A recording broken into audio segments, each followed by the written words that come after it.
Miami South Beach is an entertainment mecca, and close by is one of the best shows in town, the Marlins offense. The combination of speed and power up and down the lineup that make the Marlins a tough matchup for any team at any time. Today the Giants go for 2 straight wins over the Marlins in the final game of the series and final game of the road trip, and it's coming up next.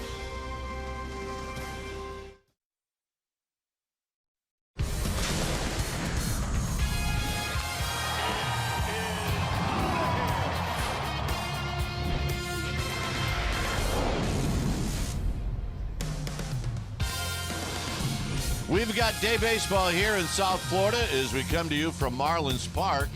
Final game of this 3-game series. Giants have a chance to even up this road trip with a win. Welcome to NBC Sports Bay Area, powered by Xfinity. Hi again, everybody. I'm Dwayne Kuiper. Alongside me is Jeremy Affeld. Giants also have a chance to take the series, which would be nice for this flight home tonight. And Jeremy, what does Matt Cain have to do to keep the Giants in this game today? Well, I think from what you've seen the last few games, keep Stanton from hitting the long ball. Yeah. He's kind of carrying this team, and he's putting up a lot of runs, and he's getting rallies started. So whatever he has to do, he's hit several off Matt. Matt knows that. So eliminate. If you have a knuckleball, maybe he needs to throw a knuckleball or pitch around him. Make up a pitch. Whatever you got to do, keep him from hitting the ball out of the ballpark. And I think that Matt will have a successful outing today. But that's my biggest key for Matt. And be careful. By the way, 4 home runs lifetime for Stanton against Cain. All right, should be fun as the Giants wrap up this series. Stay tuned. We'll take you to our NBC Sports Bay Area studios for an update, and we'll do that right after this.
NBC Sports Bay Area is brought to you by Southwest. Yes to low fares with nothing to hide. That's transparency. By Toyota, the full-line automaker with the longest-lasting vehicles in America. Toyota, let's go places. By State Farm, protect the things you've worked really hard for with auto and renter's insurance. Talk to an agent today. By Jack in the Box. Come try the new $4.99 Smoky Jack Burger Combo with small fries and a small drink. Limited time only.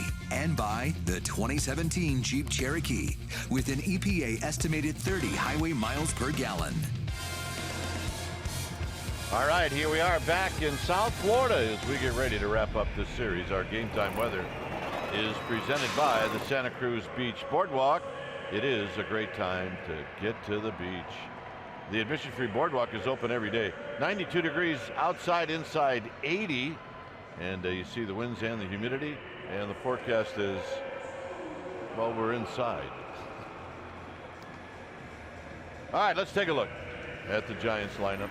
And it's brought to you by Southwest Airlines. As we run through it quickly, it'll be Span, Pence, and Parker. No Buster Posey, Sandoval, Crawford, and then Nick Hundley. Ryder Jones. See what Ryder Jones has done the last 7 games, including last night. A home run right down the right field line. Tomlinson, he's hitting 8th. And Matt Cain, he will pitch and hit 9th. Jose Urena, I guess is what they say. 3.76 ERA, 119 innings pitched, 17 home runs allowed. Does hit a lot of guys from what we were told, so he's a little erratic. This is one of the best mix-up repertoires I've seen this year in baseball. 54% fastballs and then 50% 2 other pitches, slider, changeup on the splits. You're going to see a guy mixing and matching a lot, probably not doubling up a whole lot. Adding and subtracting will be his game. Defense for Urena today, left to right, Ozuna, Yelich, Stanton. Third to first, Dietrich, Aviles, Gordon, Talise, and catching Realmuto, pitching Urena. And here's Span as he steps in, and the first pitch of the ball game is on its way. And it's a fastball for a called strike. So we get started at 112.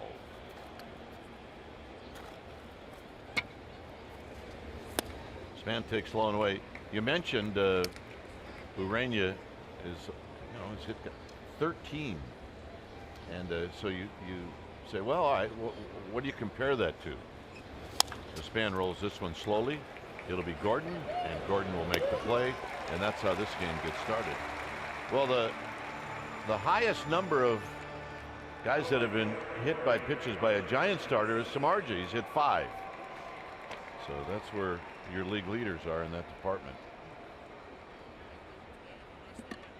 Usually a guy that you can see he's arm side a lot. He's got that good, hard running movement, so he's probably hitting a lot of right-handed hitters trying to pitch in. It runs all the way into the belt.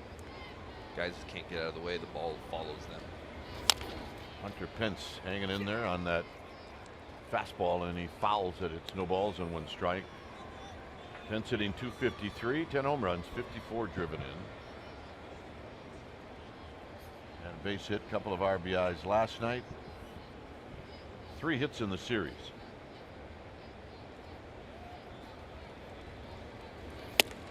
And that pitch runs up and in. So that's a 95-mile-an-hour fastball. So his fastball is pretty healthy.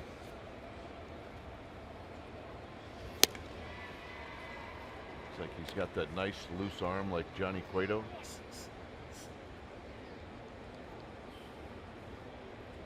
He did face the Giants 1 other time this year. 2-2. And saw Urena on July 9th. He ended up with a no decision, 3 runs in 5 innings. In tight 3-2. There's an idea of how that pitch runs in. Yeah, that's that fastball that he doesn't get started on the plate, it's going to run in, and you're going to see catchers set up a lot of times right down the middle on fastballs with a guy like him, because if you set up in, he'll throw to the target and then it runs too far. So you'll see catchers set up on the plate more. Chopper to short,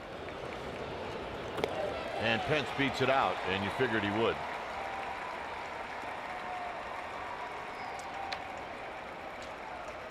Time for our Nissan keys to the game. Kane versus Stanton.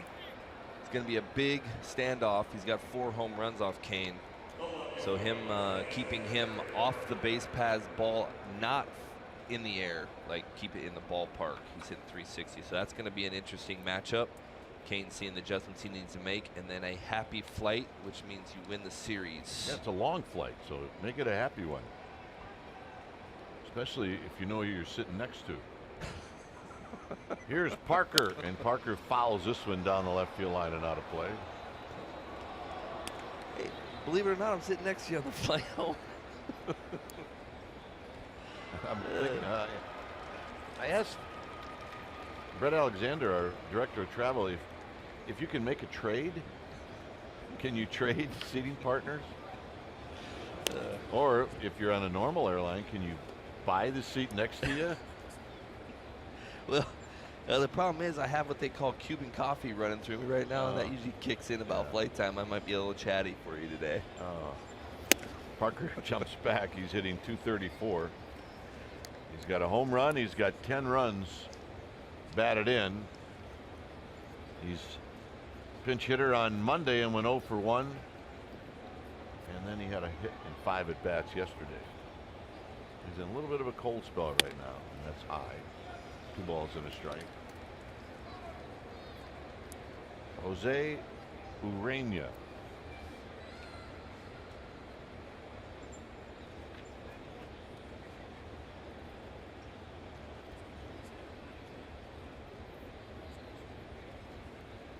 Pence with his lead. Swing and a miss. That's a good pitch right there. 2-2.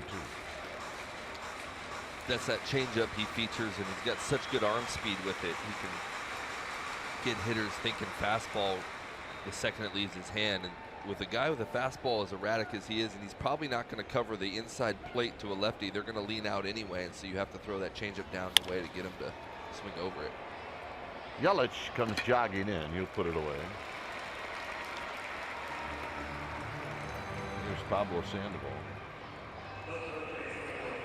So for Urena, he's got 42 walks in 119 innings, so a bit more than what you'd want. So here's Pablo Sandoval.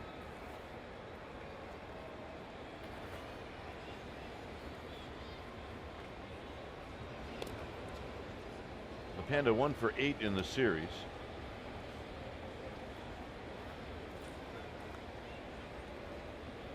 You see Talise holding on Pence. And the first pitch is wide.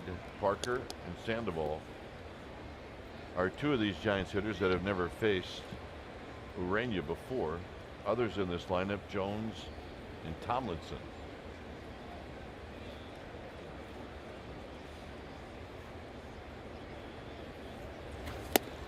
Out in front, 1 ball and 1 strike. So far, that pitch has been better than his fastball. Definitely seems like more of his command is a little bit more on the plate. That pitch. That's a good pitch.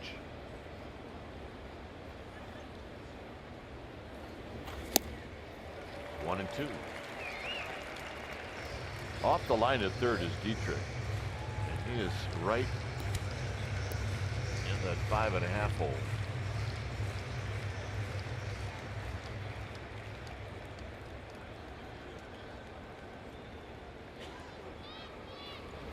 Look out. 2 and 2.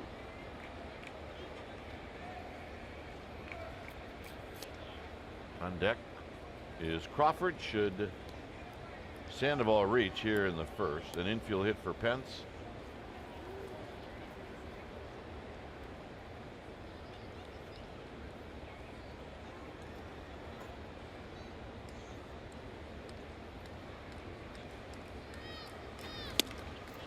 3-2. This is another one of those games where you're going to have to supply your own energy. Yeah, they're probably going to say 15, 16, 17,000, and I'm going, I think 1,500. I mean, there's no electricity in here. Pencil go. Tapped, foul. And we'll do it again. Threw that changeup again.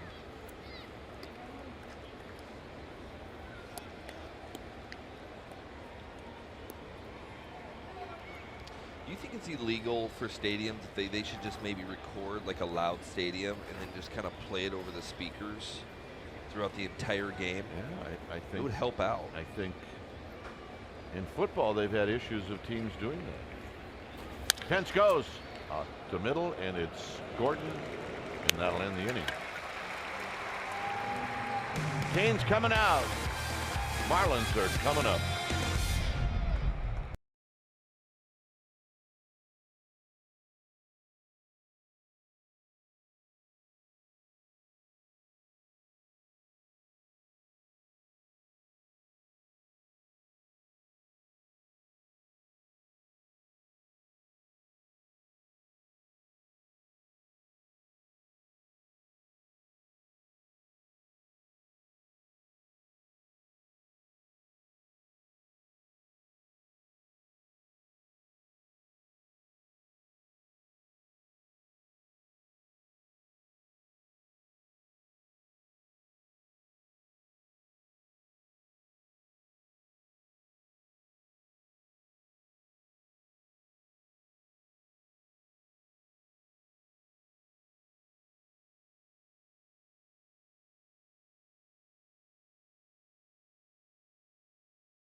Here's their starting lineup, and it's brought to you by Southwest Airlines. Gordon, and then that man, Stanton, hit his 44th home run. He's got 6 straight games with a big fly. Yelich, Ozuna, and Realmuto. Then it's Dietrich, Talise. He will hit in the 7th spot. Then Aviles, and then the pitcher. It's Jose Urena. Matt Cain on the mound for the Giants. After that doubleheader, they needed a guy to spot start. So he's coming back from out of the bullpen to start for the Giants. 15 homers allowed, 56% fastballs, 22% curves. He's really had to change up his stuff this year. Pitch a little different than he has in the past, so he's going to sink it, curve it, throw some change-ups in there, and you occasionally cutter and slider. But you're going to see a lot of sinkers and curves from him. Moving it around the fastball, trying to get some ground balls. And it'll be Gordon, who the Giants know it's important to keep him off the bases.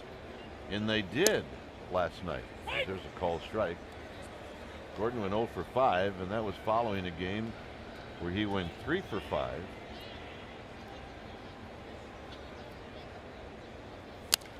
Look out.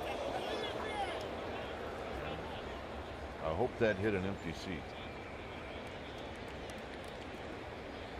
Boy, the catcher's interference? I have no idea. It must have been. He did take it out of the glove. It was a pretty late swing. Those catchers tend to reach up in there and catch it, and he did a late hack, and he must have, yep, he took it right out of his, hit his glove right there. See how late, I mean, that ball was almost past him when he swung at that ball and hit the glove. Well, that sets the stage for Stanton. And now Cain has to worry about Stanton and Gordon. And if you're Matt Cain, you almost want to just forget about Gordon.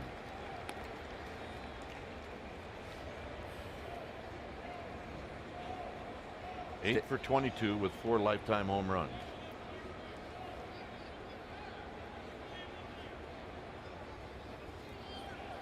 Gordon goes, and it's rolled foul. Here's our pivotal play of the game. It's brought to you by your Bay Area Mercedes-Benz dealers. Last night, Stanton hit this home run off of Madison Bumgarner. It was his 6th straight game with a home run. He's 10 for 19 with 2 home runs, 5 doubles, lifetime against Bumgarner. Yeah, Mattingly's got 8 straight games. And the pitch is down low. It's 2-1. So 6 straight. Mattingly's watching on, manager. Yeah. You'd like to see one right here. Overshift is on, which means there's nobody. With Jones holding on, Gordon, that's like a parking lot. Yeah, that's. I think they know that Stanton's not really probably going to push bunt to second. Gordon goes again, swinging a little flare to right. Pence is coming in. He's not going to catch it. And that's what happens when big guys hit flares. They fall in front of outfielders. Giants defense behind Kaner, Parker, Span. You just saw Hunter Pence playing right. Pablo playing third. Crawford, Kelby, Tomlinson filling in for Joe Panik as he's on the 7-day DL. Ryder Jones hit a homer yesterday. Mandatory play the next day rule. First, and Nick Hundley catching, Matt Cain pitching. Yelich hitting .283. And by the way, Nick Marley is the home plate umpire. Then it's Barrett, Reynolds, and Knight. And it's always nice if that home plate umpire on getaway day has a decent strike zone.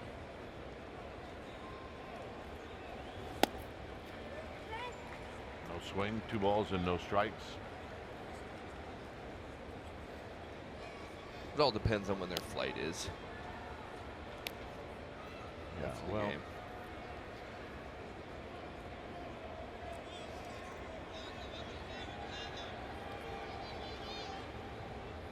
the pitch. It's 3-0. So Kane right now in jeopardy of really putting himself in a spot. This, by the way, is the spot he's in now has not been his fault. There's a called strike. But hey, he's a vet. He's been in this spot before. And now he has to go after Yelich.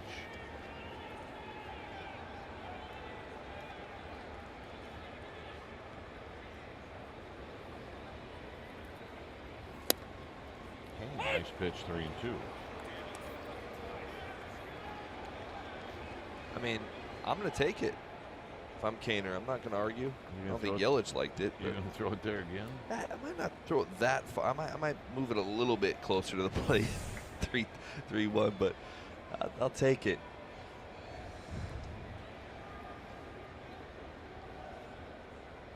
Runner goes, swing and a miss, no throw. How about that comeback for Kane? And a stolen base for Stanton, his second of the year.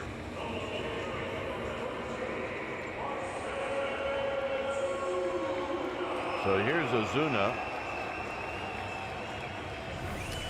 See the last pitch, fastball tied him up middle, but when you get the call like he got the pitch before, and you'll see Yelich as he was walking off, he looked at the umpire and kind of shook his head to blame the umpire for striking out. It is a middle fastball. I don't think it's the umpire's fault, but it can get you thinking and overthinking about what he might do on 3-2 if he's going to get that call, and I think he got him tied up a little bit. Kane, a first pitch strike, and it's 0-1. Especially when he just threw me a 3-1 changeup. So he's obviously not afraid to walk me. So he's probably not going to throw me a 3-2 fastball. And he threw it to him, and I think Yelich just guessed wrong. He was late. And comes back inside. It's 1 ball and 1 strike. Ozuna, lots of power. It is 27th home run of the year on Monday night. And against Kane in 8 at-bats, he's got 3 lifetime hits.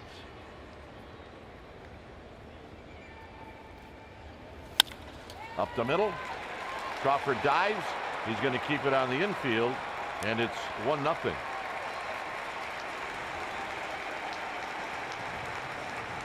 Great job by Crawford, though, laying out and keeping that ball from going into the outfield, because that's 2 runs, and instead he has a double play scenario still in play. And like you said earlier, it wasn't really, Gordon didn't get on base, and it was because Kane let him on base. It was kind of catcher's interference. If he can limit the damage to 1 run, which you have the ability to do with this double play in order now, and that was all set up by Crawford. Best case scenario for this inning.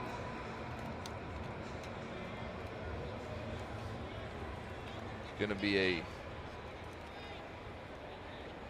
definite victory here if we can get a double play, as Real Muto is hitting .421 on the Giants, and look at that. And they're going to go for 2, and they're not going to get it. Surprising. I thought that was a tailor-made, but Real Muto was a little faster than I thought he was getting up the line right there. So Realmuto will reach on the fielder's choice, pick up an RBI.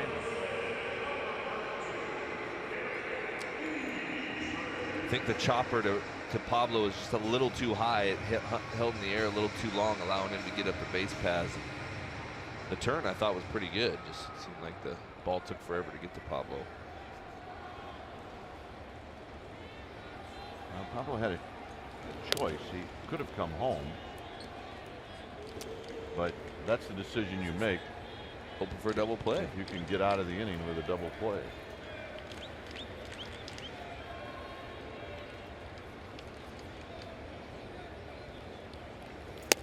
Dietrich takes inside for a ball. Kane has to be thinking, I'm doing fine. I haven't had 1 ball hit hard off of me yet. Yeah. A bloop and an infield single.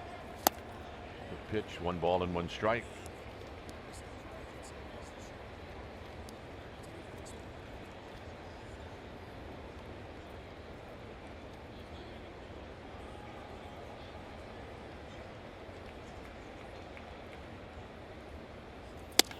In tight. Came close to hitting Dietrich.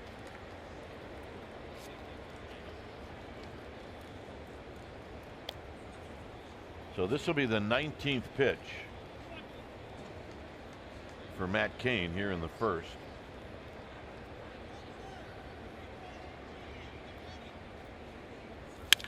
And a rocket.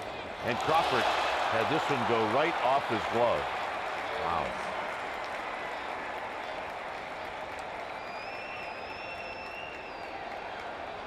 That ball squirts away. Now they're going to give Dietrich a base hit.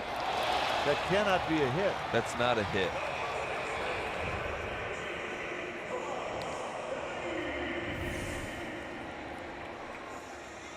And it's not. They've given Crawford an error. Yeah, that's just really a weird situation. I wonder if it was knuckling at him a little bit, because he stood there and he had it, and all of a sudden it just kind of hit wrong. Well, as an infielder, you're even perplexed, and you're trying to go through a whole checklist of how and why did that happen? Did it come out of somebody's shirt? Did it knuckle? This ball here, no, I think it just kind of, it was tailing a little bit. Because in a lot of ways you're thinking, that's like playing catch. And you're just like, ugh, I can't explain it. So here's Talise. But I mean, that ball can be hit like that at Crawford 1,000 times, and that's the only time he'll hit. I mean, right. He's so good out there. So it's up to Matt Cain now to see if he can get this Marlins team off the field and pick up Crawford. It's 2 balls and no strikes.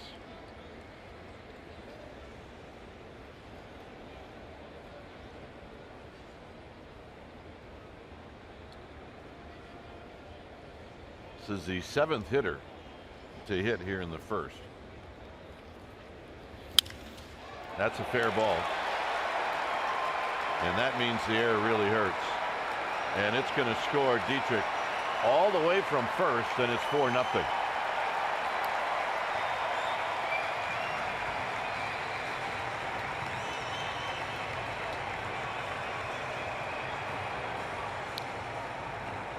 Kind of a high fastball.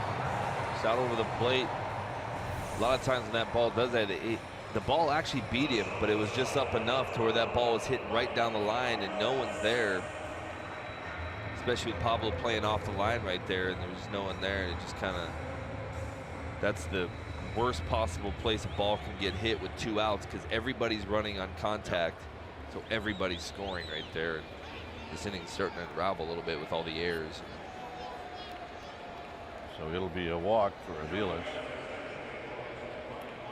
And again, not to reiterate what you said earlier, but I kind of am. This is really not Kane's fault. This inning isn't his fault. He's making the pitches. He's gotten the outs. He should have been out of the inning. And it's just, it's not going to look like that in the line score, but you watch it, you see it. Interference, bloop, strikeout, error.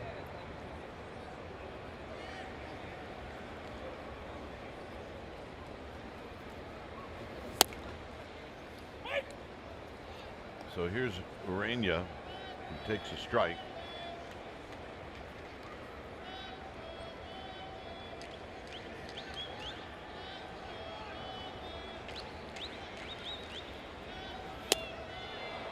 Nothing in 2. Well, he's got 2 hits. It just didn't look like it on that swing.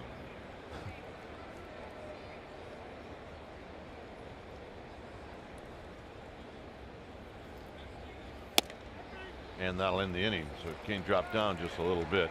That was nasty. What's that? That was nasty. That was nasty.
NBC Sports Bay Area is brought to you by 21st Amendment. Join our August Fest party on August 26th from 12 to 6. Visit 21stamendment.com for details.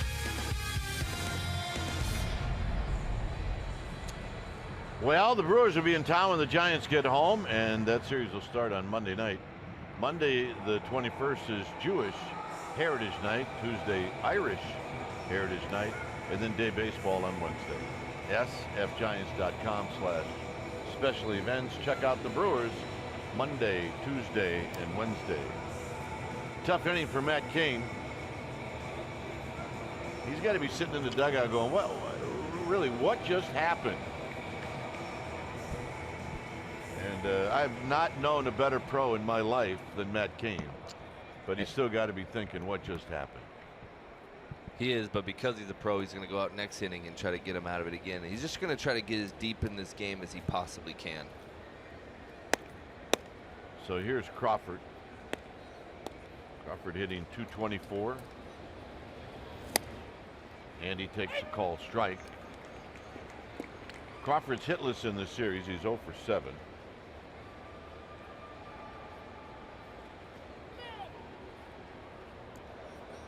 So timeout was called, and it was granted by the home plate umpire. If he hit him right there, would we count that as another 14 hit batters? No. Actually, you get a free shot. And Randy tried to stop, and the ball kind of came out anyway. His pitch is high and away. 1 ball and 1 strike.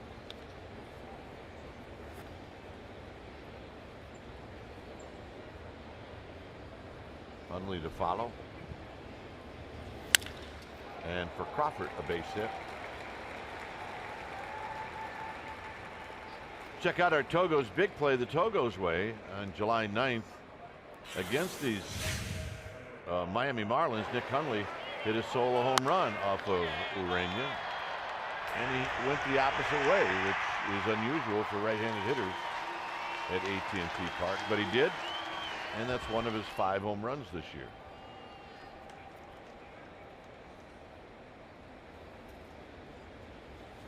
Hitting at .275.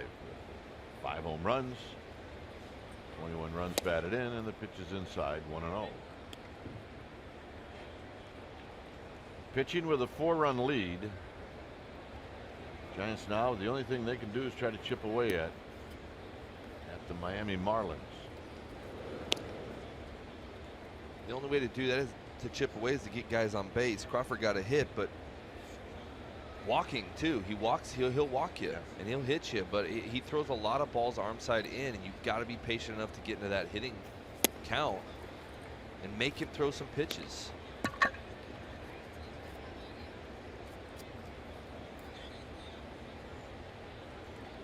Hundley ahead in the count, 2-0. 3-0. See now, Urania getting a little frustrated. There's Ryder Jones, and today after the game, he may be Babe Jones. Right down the pipe. It's 3-1. You saw Realmuto set up all the way on the left-handed part of the plate, and he threw it right down the middle. The ball has a lot of tailing movement.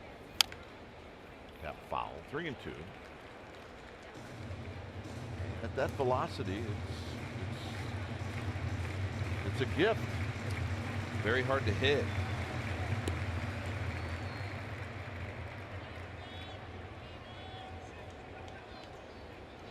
But you're seeing his splits, changeup, curveball, or breaking ball splits are so high.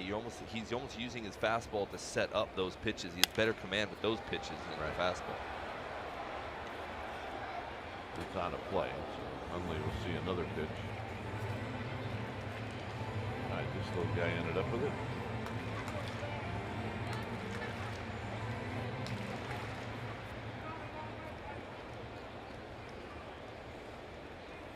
Crawford at first.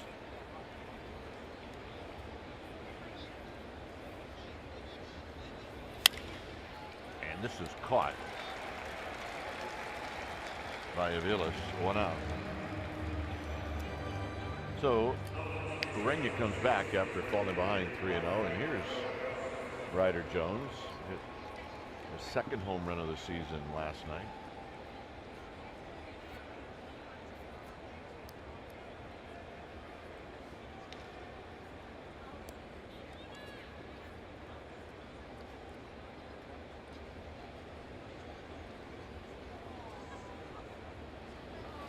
And the first pitch is high. This was the home run last night. At first we didn't know if it was going to stay fair, but it was a tough pitch to keep fair, and he did. He pulled his hands in there, got the barrel to it. Good swing and a foul back. 1 ball and 1 strike. Pretty good little poke too, because that ball disappeared back down there in that tunnel back there. It's not like it just barely went out of here.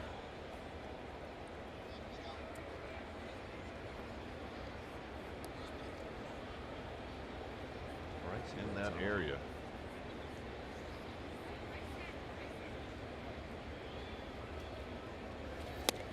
outside. 2 balls and a strike. It's too bad that they couldn't make that big round tube down the right field line. Make that the foul pole. That'd be awesome. You would not miss it. Look out. He turned on 96, by the way. So that's a good sign.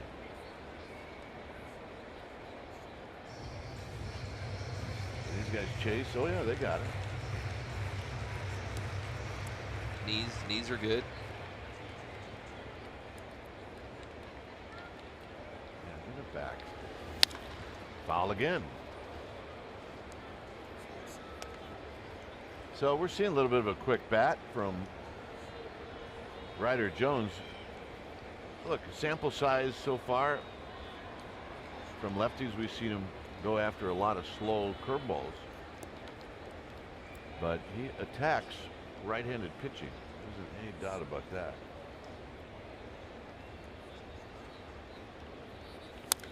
And stayed in on that. Is that a changeup?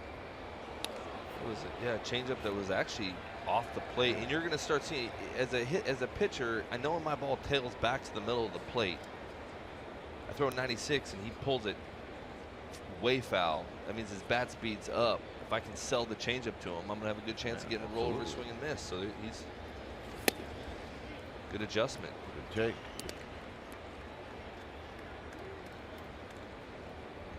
Same pitch, a little lower. Pitchers try to see if they can get you to fish. If not, they have to come back onto the plate.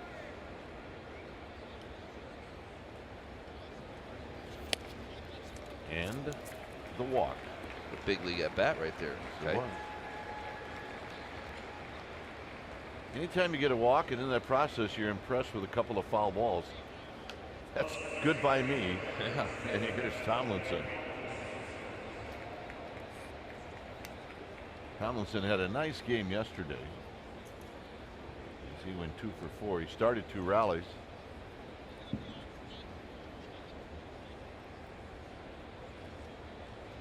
Oh, he's a big weapon for Bochy. You saw it last year a little bit coming into the playoffs down the run there. He's a good pinch hitter off the bench. Knows what he's doing. Good bat control. Rare game the other day in D.C. where he struck out, 4 times or whatever it was, 3 times. Very rare for him. He's gonna make you throw him strikes, and this matchup right here is a matchup where he's not gonna give India. He's not gonna just swing at something he shouldn't swing at. You're gonna have to make him. You have to come to the strike zone, and you have to make him get himself out. But he's been a pretty good player, I think, for the Giants the last few years. He's earned his way up here.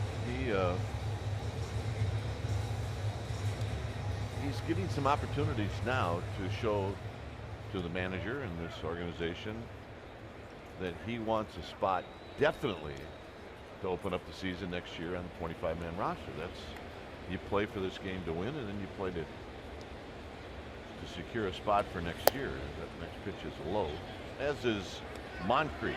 The same for Gomez when he comes back. Connor Gillespie's probably going to be back in September 1st. That's what he's certainly going to want to do. This could be, well, it's probably not going to be a double play. They'll get one. So Tomlinson got jammed. And now here's Matt King. There's also not a lot of super utility guys in the game anymore, and I think a National League team needs a guy like that, like a Ben Zobrist that can kind of play everywhere. And Tomlinson might not have the power that Ben has, but he definitely has the athleticism to be able to play left field if he needs to. If you have to fill in, he can play short, he can play second. And that's a kind of a role that I think has been missing for the Giants the last few years. And if you can fill that role, that's going to be a big weapon. Absolutely. Think about the 2010 team. And I know Juan Uribe did not play the outfield, but all of a sudden, he's playing short in postseason. And playing it good. And then Pablo gets taken out, and all of a sudden he's playing third. Sandoval's not seeing the field. Renteria's playing short, and that's it. Yep.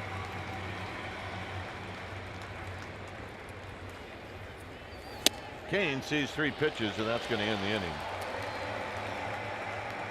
Top of the order coming up.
Around this time, Brandon Crawford here in South Florida became the 6th player in Major League history to record 7 or more hits in a game. He went 7 for 8, a triple, a double, 5 singles, and his hit in the 14th inning knocked in a run, and it gave the Giants an 8-7 win. If you remember, it was the game where Bruce Bochy spent the night in the hospital, and that was hit number 7, or actually that was, or maybe not. Who knows? There's so many hits. Maybe it was that one, or maybe it was this one.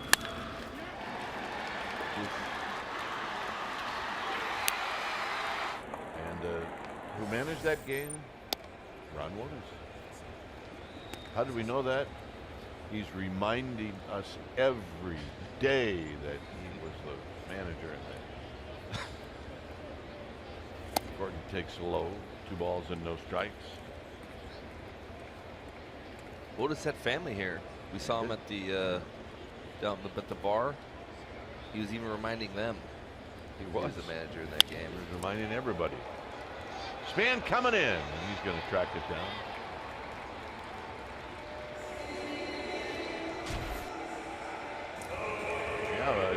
In that list is a former Giant, Rennie Stennett, who did it when he was with the Pirates. Don't Knock the Rock did it in 1962. Not with the Indians, with the Detroit Tigers.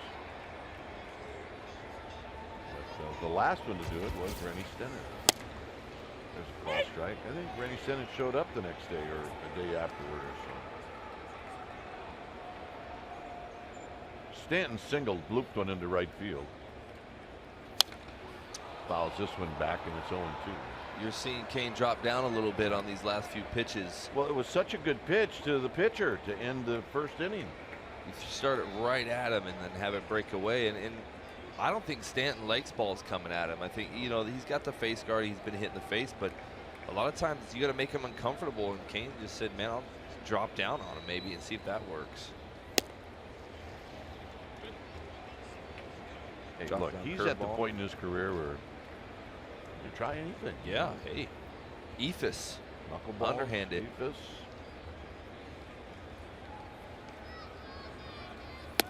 And his arm is still good. And after the surgeries.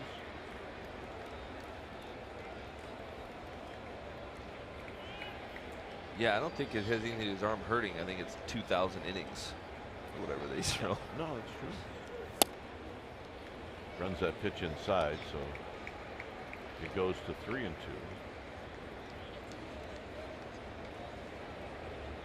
The hottest guy on the planet at the plate right now. And he hit him. I'm okay with that. He pitched it in, he tried to get it in there, and he just kind of left it inside. He didn't hit him on purpose. He's just trying to throw it in, and it came back over the plate. I don't have a problem with guys being aggressive like that. And it wasn't I'm going to hit you on purpose. It was like, hey, I'm just trying to keep the ball inside because you were hitting some balls a long way. Kane tried everything he could, dropped down, everything, and that ball just kind of got away from him inside right there, and he was aggressive. You see Kane not happy about it, but I don't think Stanton's mad at him. I mean, hitters don't like to get hit because it hurts. They also don't like to get hit if they know there's certain intent behind it.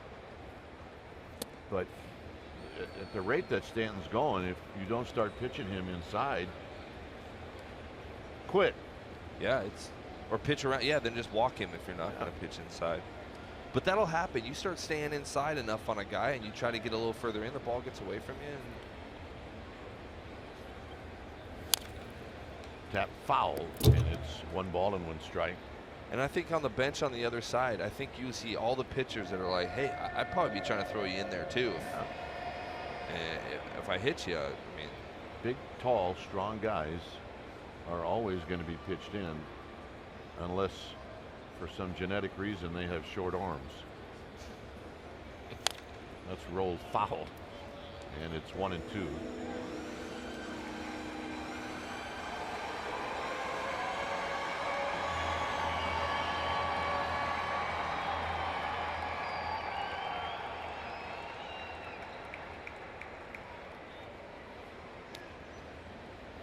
Yelich struck out in the first.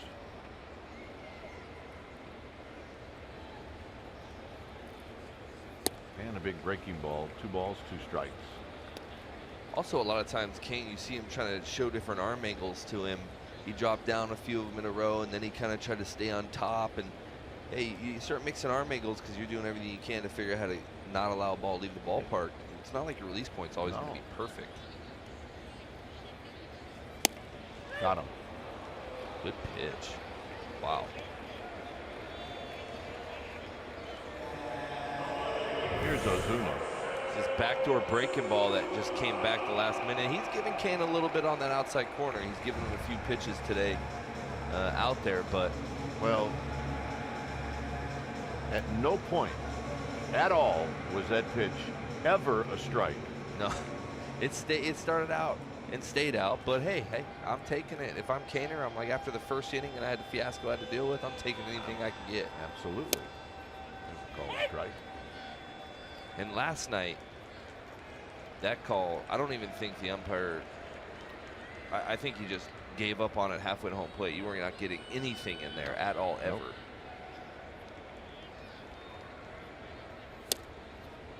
Nope. 0-2.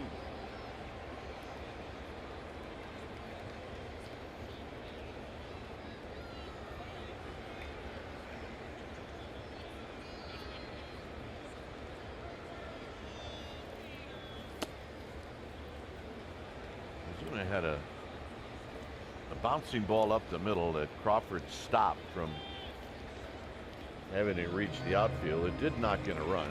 I guess you could qualify it as an infield hit.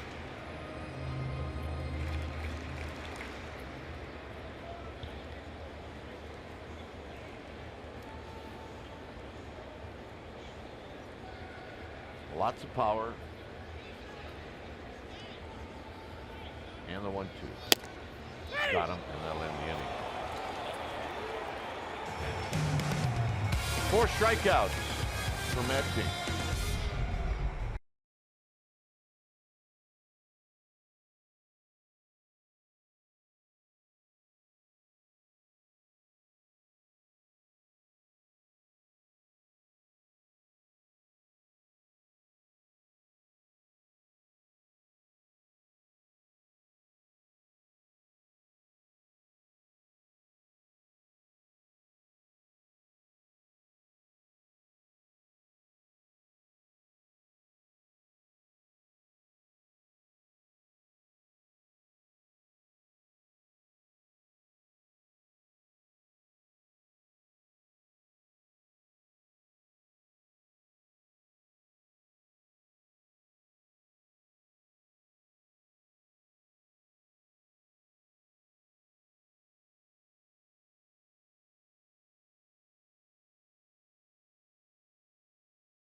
Our deep drive of the game last night, Denard Span, 2-run homer off Dan Straley in the top of the 3rd inning.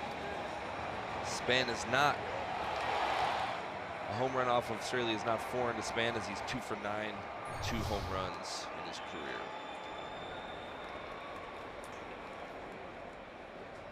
Opened up the game with a ground ball to second. 4-0. Marlins, and Span fouls it out of play. Giants do have a couple of hits. Pence an infield hit in the first, and then Crawford a sharp single up the middle in the second.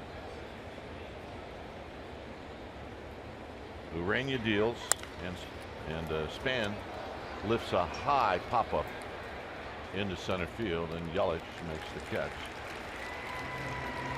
Well, when we come home on Sunday, August 20th, it's Gamer Day. And you need a special event ticket to get the Giants Gamer beanie and a pregame open mic event, which will be hosted by Mike. And a ticket to see the Giants take on the Phillies. sfgiants.com/special events. Pence takes a strike.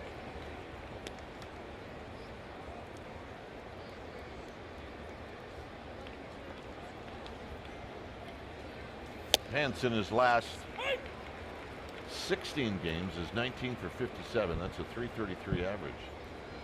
So he's definitely picked it up a little bit. Now it's 1-2. 50 pitches.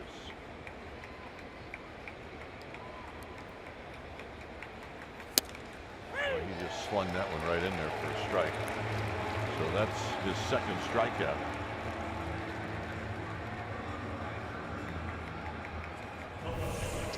Here's the pitch. I think Hunter knew it. He tried to almost, that's kind of a emergency hack, hopefully I foul it off type check swing, and he just missed it. 97. Oof.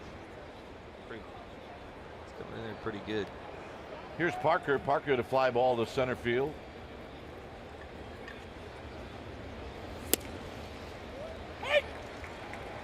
We're seeing Urania a lot better out of the windup than the stretch. I'd say if he throws that fastball right there out of the stretch as well as out of the windup, you won't see him out of the stretch a whole lot. Pretty nasty.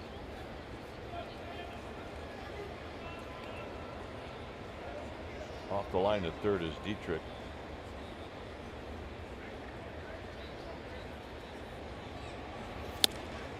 Two balls and one strike.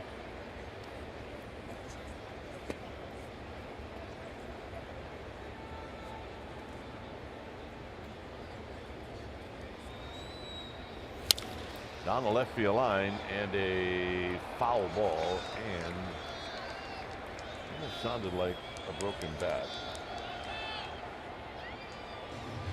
No, Bat Boy checked it. See, Bat Boy's now checked for broken bats instead of the hitter. Yeah, that's a talented Bat Boy right there. No, Mr. Parker, your bat's good. I just checked it. New job descriptions for bat boys. You must know how to check for broken bats. Yep. Close, but 3-2. I'm telling you, I would not trust the Bat Boy. I would not. I'd have to at least tap the end of that bat on the ground at least one time. Even though I'm sure that he's perfectly qualified. But he does have a Marlins undershirt under that jersey. That's true. Good point. And a base hit, and it sounded like a broken bat. It did, I'm telling you. He's looking at the Bat Boy running up the line. That would have been a homer. He's going to look at it again and say, well, maybe I messed up on this one. It sounded like it was broken. I'm sorry. Yeah. Well, maybe it helped him. It might have just, maybe it would have been a line drive out instead of just fell short of the outfield for a knock. So let's say thank you to that young man. Here's the end of it. Yeah, we get it. He probably broke it on the swing, but still. Allegedly. It is making for a better story right now, where with 900 people in the stands. We're looking for good stories. No balls and 1 strike. In tight to Sandoval. I don't always run on the field yet. I need one of those stories. No, do not encourage. I mean, don't run on the field. Right, we're not in the encouraging business. And a little jam shot and a base hit. Parker will head over to third. And here's Crawford. It would make for a better story if I told you that Lopez suggested that in Milwaukee, but he didn't. Fastball in, got in off the plate. Pablo just is so strong, and he's such a good hitter from that left side of the dish that he's able to muscle it over short. Seems like that both teams are getting a lot of the bloops today. Crawford did not come up with a bloop with his hit. He had a sharp line drive up the middle for a base hit in the second.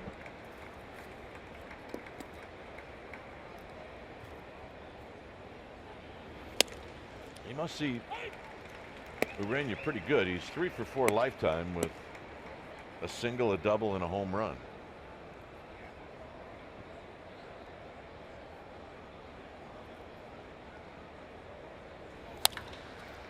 And this one squirts, and then Gordon just kicks it. So Talese couldn't handle it, and Gordon had a perfect shot of picking it up and throwing him out. And the Giants are on the board. They'll take it.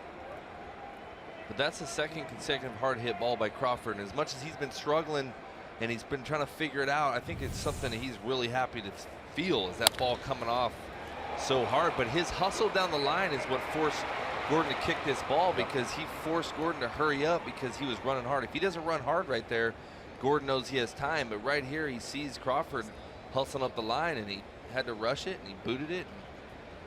Really interesting who they're going to give the error to.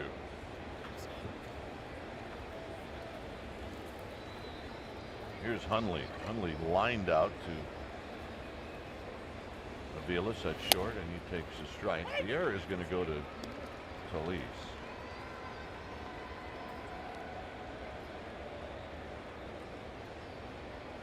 It goes to the if you have a choice, it goes to the one who doesn't have a Gold Glove in his career.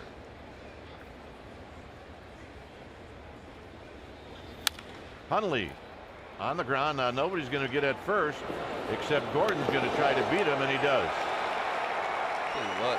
And that's going to end the inning. So that's what happens when you're fast and nobody's covering first.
against the Nationals.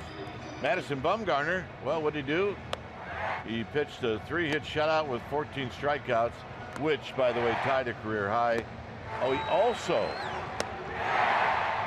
oh, by the way, watch this.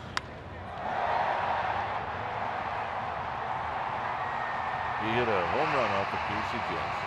That's our McDonald's true story. There's Bum. He can definitely do it all when he pitches. You know, Mike Krukow used to say the best day for a starting pitcher is the day after you get a win and you can sit in that dugout and relax. You don't have to think about anything.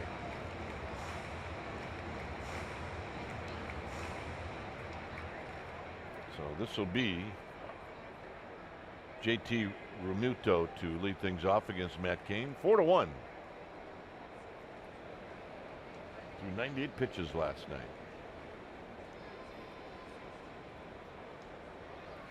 And the pitch is high. 1 ball and no strikes. Realmuto reached on a fielder's choice and eventually scored. And a breaking ball for a strike. By the way, pretty impressive play by D. Gordon. That might have been the first 4 unassisted that I've seen with a tag on first base. Yeah. Heads up baseball.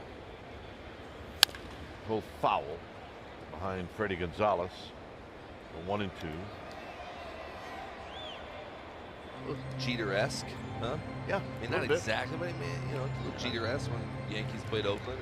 In Oakland, yeah.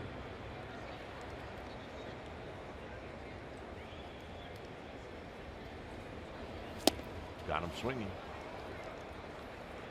5 strikeouts for Matt Cain.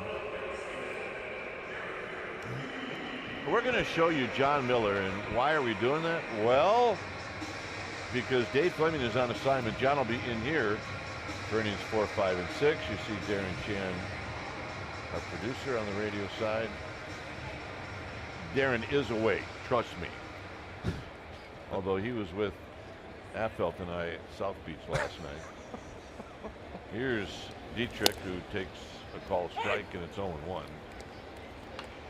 They're going to start believing it because I think we're in the same clothes as we were last night. But we changed. In the gap. Nobody's there. And now the Giants defensively decide to see if they can keep Dietrich to a double. Crawford's got the ball. The throw to third is high. And it is a 1-out triple to Derek Dietrich. It is a bit of triples alley, depending on how the defense is playing.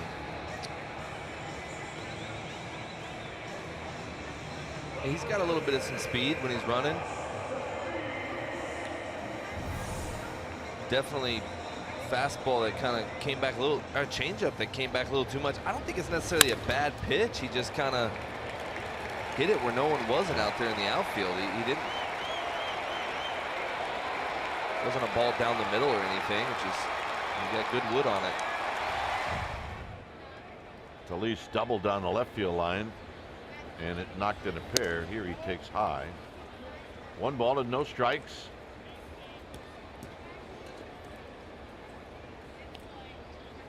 Giants will play the infield in.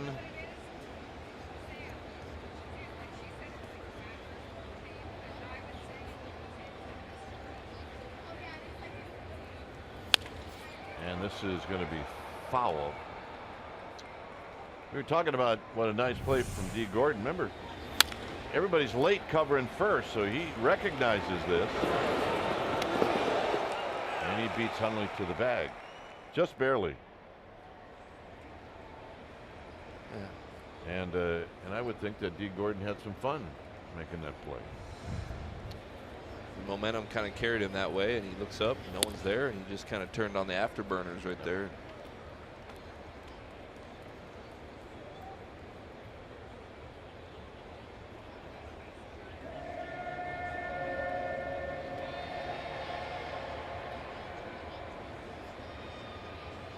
Cain trying to keep that runner at third.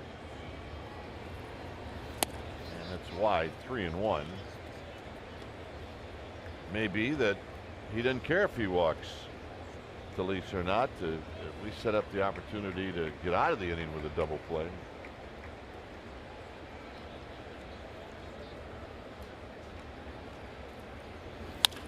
And a base hit. So the Marlins come back and get that run back. And with one out and a run in, the hitter will be Mike Aviles. It was a ground ball that he was after. When you're playing infield in like that, there's a lot of holes that balls can sneak through. And he snuck it through. Not much you can do.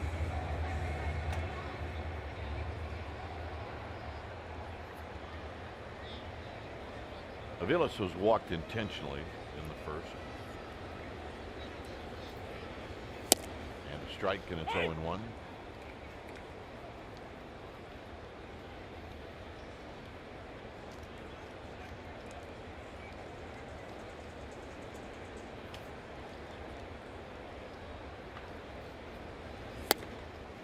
Kane with 57 pitches.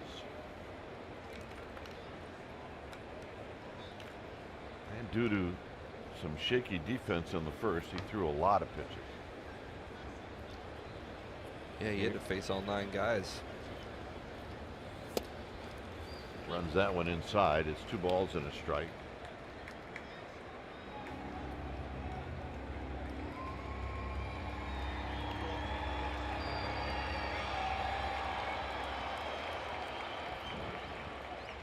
Only 1 earned run in the first.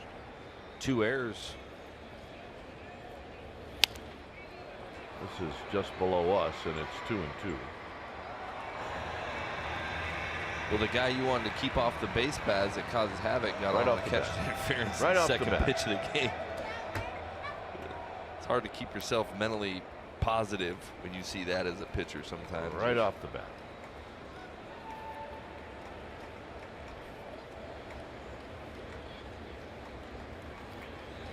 Got him.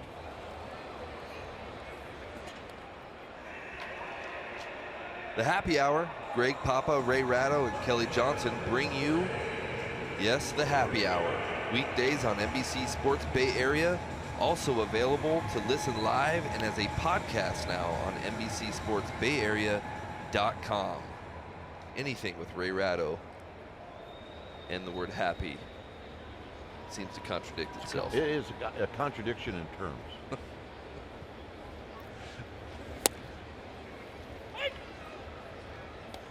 How about 2 happies and a grumpy? Happy-ish hour, you know. Oh, come on. We love Ray. Foul back. I'm a little perplexed. He knows there's 2 outs, correct? Yeah. It did not look like a bunt for a base hit type square around. I think that after his at-bat in the first inning, he's going to try to make contact any possible way that he can. Could be another curveball coming your way, buddy. Is he going to drop down? Got him, and that'll end the inning. Good call. By the way, 7 strikeouts for Kane. It's hard to explain. Well, no, it's not hard to explain. 5-1, Marlins.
August 17th through the 20th.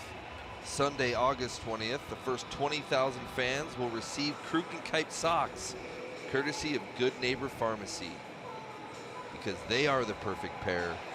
Get yourself a pair of socks. Tickets always available at sfgiants.com. Back with me in the fourth. Did not see him yesterday, the great Hall of Famer John Miller. And we spent so much time together over the weekend. You needed a break. You're like, I'll just cover all 9 on the radio. Kite can have you. It's so nice to see you again. It feels like it's been like minutes since last we worked together.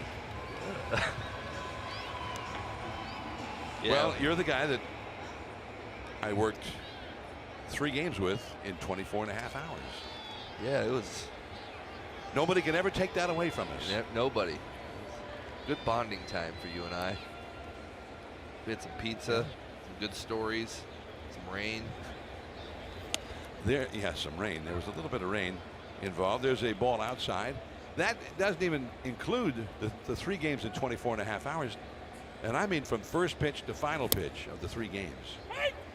All compacted into 24 and a half hours, including some sleep time and packing time and checking out time.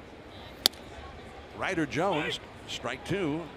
Jones walked his first time. Tomlinson on deck. Kane due up 3rd in the inning. Here in the 4th, the Giants trail 5-1. Off the inside at 96 miles an hour from Urena. The count is 2-2. But we also had a game that didn't ever get played on the Friday night there in Washington, where we sat through what, a 2.5-hour rain delay before they called it off. Yep, that was that's when we were begging for the Shake Shack. Even we couldn't get to it. We were going for everything right there to pass the time. Over the mound, D. Gordon. He's got a great arm, but he doesn't have the baseball. He actually got the throw off, but without a baseball. We've seen a few of those tonight from him. That's the second one or this afternoon from him where he kind of just either booted it or just couldn't get a good grip on it. But then he makes the other play on Hundley that was just amazing. So he's a talented individual. It just looked like he fielded it. A little snow cone there, but it looks like when he went to grab it, I think the ball actually eventually came out of the glove before he could get his hand to the ball. So I think that. And that's a fair ball from Tomlinson. Tellez handles it, and Jones moves over to second. So Kelby is gone on 1 pitch. A little change up from Urena, and he was way out in front of it. I guess they gave Ryder Jones credit for an infield hit. His ball. As they should. It's not going to be easy to throw him out. Ryder Jones is a first baseman and a third baseman, but he runs pretty well. So here's Matt Cain, runner at second, 1 out. 5-1, the Giants are trailing.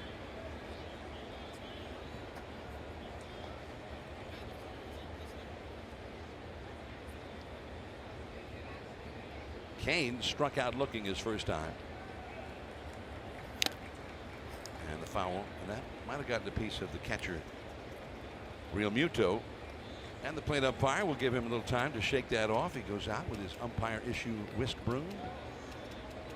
He had the whisk broom, but then he said, oh, the heck with it. He just kicked the dirt off with his foot. I'm guessing Real Muto said, I'm fine, let's go, let's play. And Urena does like to keep a fast pace out there. He does. He definitely wants to get it and go. 0-2. I read something that was rather astonishing. This is the 19th start that he has made this year after a Miami loss. Really? He's only made 20 starts. He's got 10 wins.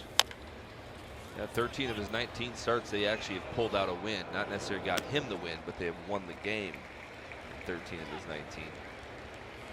And that's pretty good. And I think for a starting pitcher, I mean, obviously there's a lot of things other than how you pitch that go into whether you get a win or a loss, whether your team wins or loses. But I think for a starting pitcher, I'm going into negotiations with that overall 1-loss record when I'm starting. That's right. I might not have the win, but my team wins when I pitch. Yeah. So here is Denard Span, runner at third, 2 down in the 4th inning. Span, who had 3 hits and a walk last night, 0 for 2 in this one. Dietrich came creeping in from third the last couple of seconds before that pitch was thrown. He stays in there now, in on the grass. You see him over there.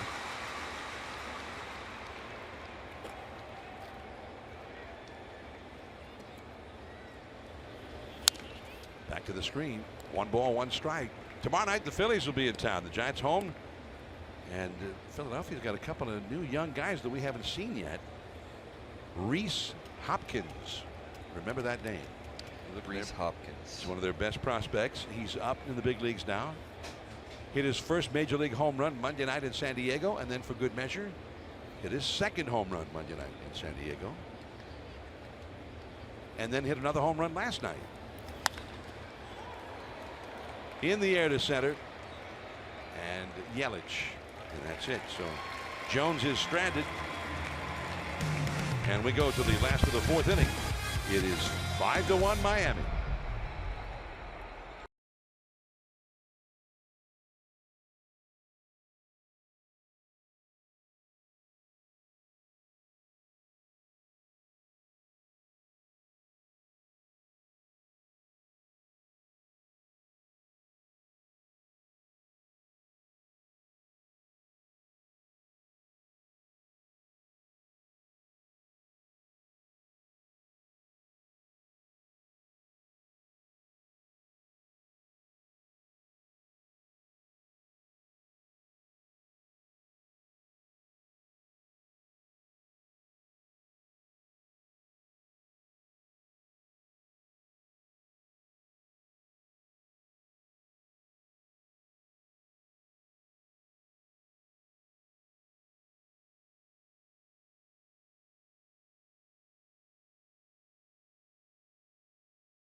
Authority of the San Francisco Giants and may not be reproduced or retransmitted in any form, and the accounts and descriptions of this game may not be disseminated without the express written consent of San Francisco Giants Baseball Club, LLC. Marlins 5, Giants 1 as we head into the last half of the 4th inning. It'll be D. Gordon to lead it off for the Marlins, and then Giancarlo Stanton will be coming up. Stanton has not hit any home runs so far here today. He has singled and been hit by a pitch. 5-1 the Marlins are leading. Gordon was safe on the catcher's interference by Nick Hundley. Gordon took a swing at one and hit the glove of Hundley. That was at the start of a 4-run rally. Looking as if to bunt and taking outside for ball 1 from Kane, the big curveball. Right before that at bat, Gordon and Hundley were talking. I think Hundley was getting on Gordon for getting him out. And that 4 unassisted at third base play. That's right to Ryder Jones, and that's all for D. Gordon, who is now 0 for 2. No at bat charge to Gordon on that error by Hundley from the first inning, the catcher's interference. Here is Giancarlo Stanton. He needs a home run today and a home run in the next game. They go to New York next to reach 8 consecutive games of the home run. That is the major league record, partially held by his manager, Don Mattingly. And there's ball 1 off the inside. He blooped a single to right in the first inning and was hit by a pitch in the second. 2-0. Dale Long was the first to homer in 8 straight games for Pittsburgh in '56, and then Mattingly 31 years later did it with the Yankees, and Ken Griffey Jr. hit a homer in 8 straight games in '93, the last one to do it. Have been, as you saw on that list, there's some guys who've homered in 7 straight games, including Jim Thome. 3 infielders played to the left of second. And he chased 2-2. Kane's got that little drop down curveball working really well. It's almost sweeping right at you at the righty and sweeping way away and causing these guys to bail and swing. And he's got 7 punch outs through 3 innings. He's definitely utilizing that curveball, and these Marlins hitters do not like it. That is fouled into the upper deck off to the right. And he was way behind that high fastball after those curveballs.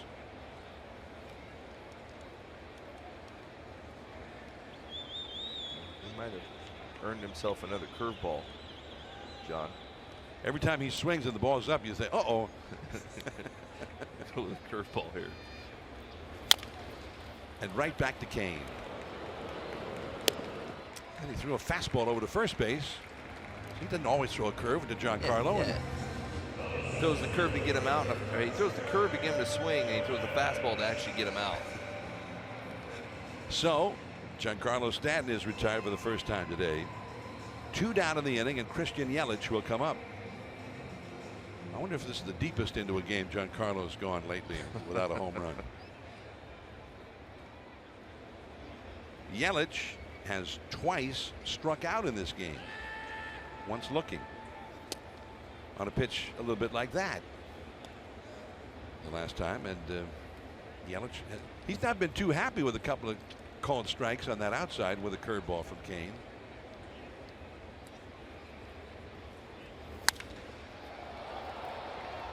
Parker back in left field. Plenty of room out there, right at the edge of the track. That's a 3 up and 3 down inning. Kane needed a quick one. High pitch count. Giants have Pence, Parker, and Pablo coming up.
Area is brought to you by 21st Amendment. Join our August Fest party on August 26th from 12 to 6. Visit 21stamendment.com for details.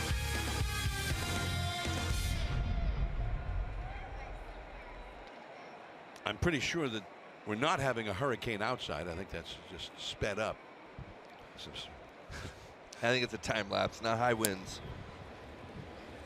Ball 1 to Hunter Pence, leading off for the Giants here in the 5th inning, trailing 5-1. Pence has had an infield single, and he has been called out on strikes, facing Urena.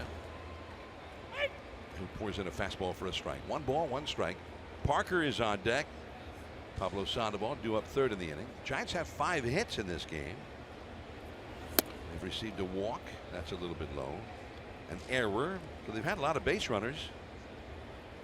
But just the 1 run. They are 0 for 6 in their at-bats with runners in scoring position. Up the middle. And no play. Another infield hit for Hunter Pence as Aviles did well just to get to it, but ultimately it's what was the point? That's right. Tried to dive, but Pence, he runs out of the box pretty hard. He runs hard whether he hits a fly ball or a ground ball. He's always running pretty hard to first base. Gets himself a lot of infield base hits that way. We asked him one time about, because he was getting over 20 infield hits a year because of that. He says, well, it's not because I want to hustle, it's because I'm angry that I hit a ground ball. And he says it helps me kind of get rid of the anger. Running as hard as I can because I'm so ticked off. Jared Parker with a count of 0-1. He got a single his last time. And it had to feel good. He hit it hard. He's not had too many hits on this road trip.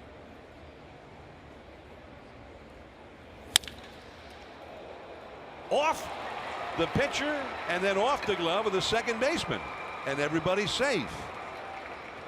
Man, did he smoke that ball. Urania redirected it. It looked like it was headed right into center field and within the range of D. Gordon, and then Gordon couldn't handle it. Yeah, he hit this ball pretty hard up the middle, went off his ankle, and then kind of deflected. And with Gordon kind of covering the base anyway, he kind of had to lay out on the deflection, and it kind of went off the heel of his glove. It just like it. There's the ball here going right off. Ooh, kneecap actually, went off the kneecap of Urena, and then right under the glove, off the glove of Gordon. And look at Gordon's right hand. It hit everything. It hit every body part on the pitcher and the second baseman. So 2 men out for the Giants. They're going to score that as a base hit for Jared Parker. He certainly hit it hard enough to be a base hit. Pablo Sandoval takes ball 1. That ball off the bat of Jared Parker, according to StatCast, 106 miles per hour. Urena's lucky his knee is good enough to keep pitching balls. That's a double play ball. Aviles to second for 1. Gordon to first. Double play. And so it has gone for the Giants today in those clutch at bats with runners in scoring position. They're not getting a hits. This one was even worse. 2 outs on the ground ball. Pence to third. And they're 0 for 7 as a team in those critical at bats. Especially critical when you don't hit home runs. There is Suarez heating up in the bullpen. So Pence now at third base with Crawford at the plate. Crawford has singled and been safe on an error by the first baseman Tellez. Big rip at that one, but he fouled it straight back. 0-1. He hit a home run against Urena in San Francisco back last month at AT&T Park. In fact, he had another hit tonight. He and Hundley both homered in that game in July. 1 ball and 1 strike to count. Trying to pick up a run. That would be big for the Giants to get somebody home out of this. Started so promisingly with 2 men on and nobody out. And off the outside, ball 2. 2-1. Tomorrow night, the Giants will be home, and Jeff Samardzija will face the fighting Phils, and the guy who's been the Phillies' best pitcher, Aaron Nola, will go. 7:15 game time tomorrow. Ball 3, 3-1. Nick Hundley on deck. Nola's got a 3.02 earned run average for the Fightins. I mentioned Rhys Hopkins, the rookie, got his first 3 home runs Monday and Tuesday nights in San Diego. Another rookie, Jorge Alfaro, hit one last night. Deep into right center, but plenty of room for Stanton right at the edge of the track. And that's the inning. Giants come up empty. Ozuna coming up.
The Milwaukee Brewers are in, and Monday the Giants will celebrate Jewish Heritage Night.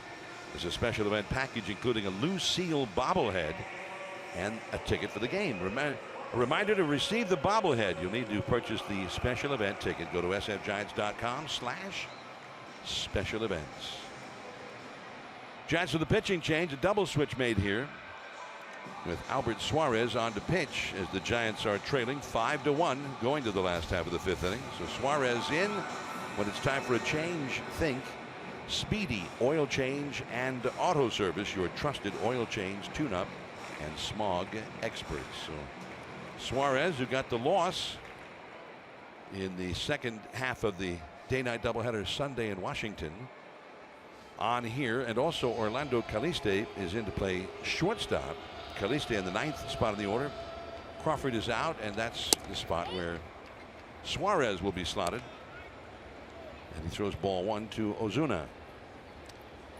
Kane with a pretty good outing today.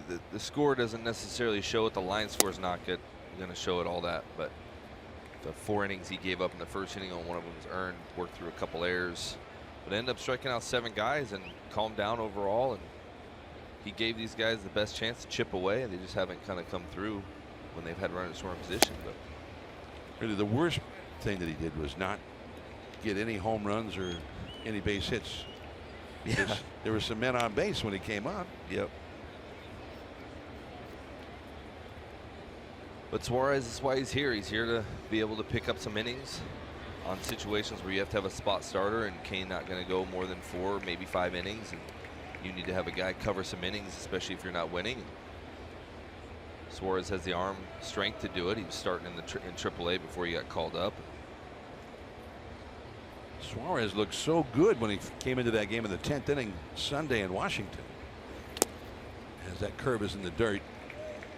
Full count now, 3-2 to the powerful Ozuna. He struck out the side in the 10th inning, but then they had their 3 best hitters, Murphy, Zimmerman, and Rendon, in the 11th inning. And he gave up a couple of hits. And it's a walk to Ozuna leading off here in the 5th inning.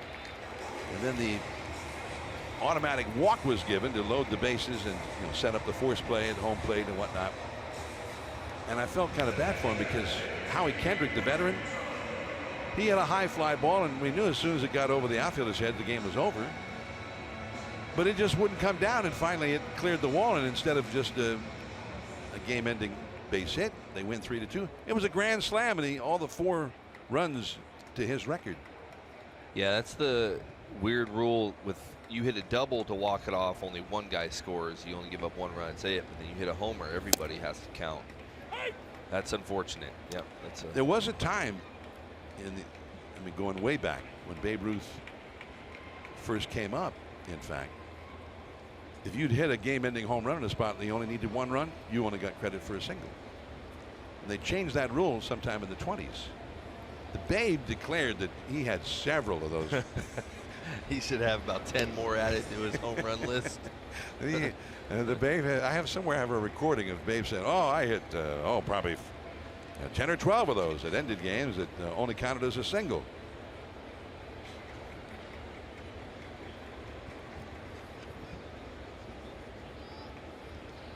Well, I wish they still counted only as a single. Yeah, I think every pitcher would join you in that one. They also, in those days, back in the 20s, if you bounced one in, what we call the ground rule double now, the automatic double, that counted as a home run. There's some interesting rules back there. Yeah. So Babe probably had a couple of those they didn't talk about. Well, that was the interesting part of the discussion. That ball is pulled foul by Real Muto, who has hit into a force out and knocked in a run and struck out. He's 0 for 2. Runner at first, nobody out here in the 5th. 5-1 Miami leading. But the year that Babe hit 60, that stood as the record for a long, long time until Roger Maris broke it. By actual eyewitness account of all 60 of those home runs in the 12 or 13 newspapers that covered the Yankees at that time, every one of them cleared the wall. Not a single one that bounced in. 2-2 the count. There was an old player from the 20s named Johnny Noon, N-E-U-N, who once had a game-ending unassisted triple play. And he managed, he coached, he scouted, and he was still working in baseball into his 90s, scouting games in Baltimore. And every year he would give us, on the anniversary of his triple play, that ball is foul. He would give us a card with the Xerox of the game stories about his game-ending unassisted triple play. And but I asked him about the old rule about bouncing into the crowd. He said, "Oh yeah, my best year for home runs, I hit 10 homers in 1926. 5 of them bounced in." Well, I mean, take them how you can get them. But as a pitcher, I would say that's pretty unfair. That's the only thing I feel like that saves a pitcher now on some of the rules that go the pitcher's way is the ground rule double. Especially if there's a runner on first. They get 1, and Tomlinson not in time to double up Real Muto. Real Muto's hit a couple of balls like that now to Pablo, in which the ball was turned into a force out. Yeah, first inning it could have seemed like Kane got out of that jam with a potential double play, and Real Muto beat it out. Tomlinson is not the best even now. He doesn't have a whole lot of experience as a second baseman. He is dramatically better now than when he first came up to the big leagues a couple of years ago, turning that double play, but his pivot is not as quick as I think he'd like it to be. There's Dietrich, who tripled his last time, taking a called strike. Well, and those balls that Real Muto hit were kind of high hoppers a little bit, probably hung in the air a little bit too long, and he's got decent speed going up the line. If he hustles up the line, he probably can beat those out. He runs well for a catcher, that's for sure. Dietrich was the guy who hit the line drive that Crawford he missed it. It might have been the final out of the first inning. Hit the tip of his glove and just went right on by him into the outfield. And instead of the inning ending right there, the inning kept on, and they got 2 more runs after that. Dietrich hit a triple into the gap in the 3rd inning and scored the 5th run of the game. There goes Real Muto, and Hundley high and wide, but I think it was going to be too late anyway. A great jump by Real Muto against Suarez, a steal for the Marlins catcher. Yeah, we just were talking about how he has decent speed, but as far as sometimes you kind of get caught up into the inning and you think catcher, and you just don't always pay attention to that guy over there. And if he gets a walking leader, he takes that at the right time, and he got a good jump. He took off as soon as he picked up his foot. He was able to beat that throw to second base. And I think it wouldn't have mattered if the throw was right there or not. He beat it. And he got a really good jump. Runner at second, 2-1 the count to Dietrich. Now 3-1, blocked by Nick Hundley. Tellez is on deck. Tellez, who was wearing out Matt Cain. 2-run double in the first, RBI single in the third. There's Real Muto. He is from Oklahoma. I first saw the name. I thought, well, that must be an Hispanic name, probably Real Muto. And asked him about it. He's from, well, I say it, Real Muto.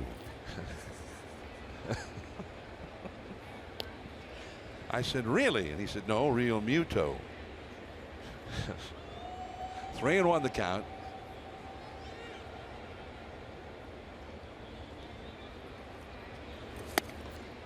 And 3-2 now. Changed up on him on a 3-1 count.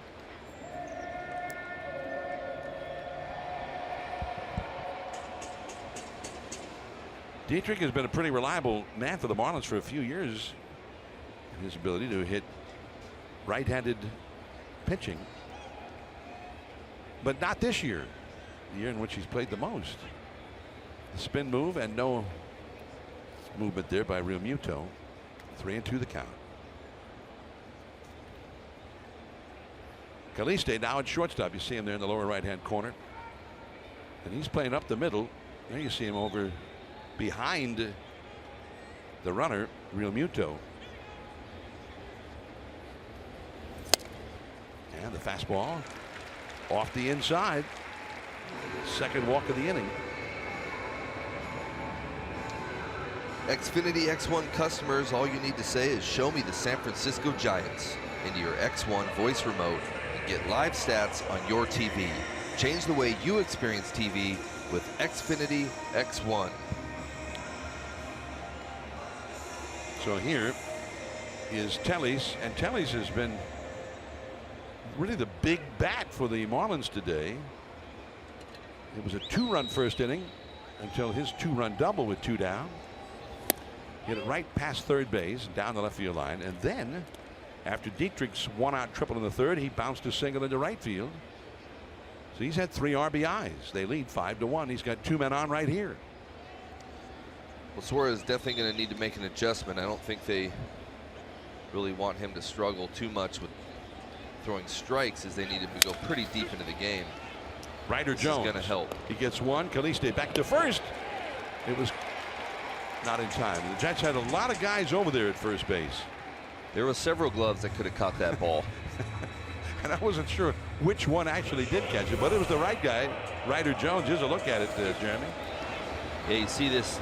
And Ryder's been really good at making those plays and getting back to the bat. I think Suarez just had to get over there as quick as he could, and they both kind of got to the bag at the same time. And I would say that was almost impossible for that ball to get by if there was a wild throw with all the arms and legs and gloves to slap that ball down. Someone or something was going to knock it down.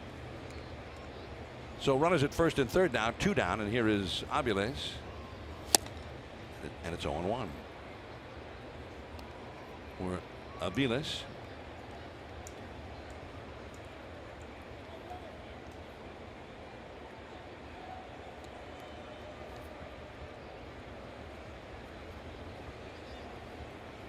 This will be the 22nd pitch of the inning thrown by Suarez, and he's thrown more of them out of the strike zone than in.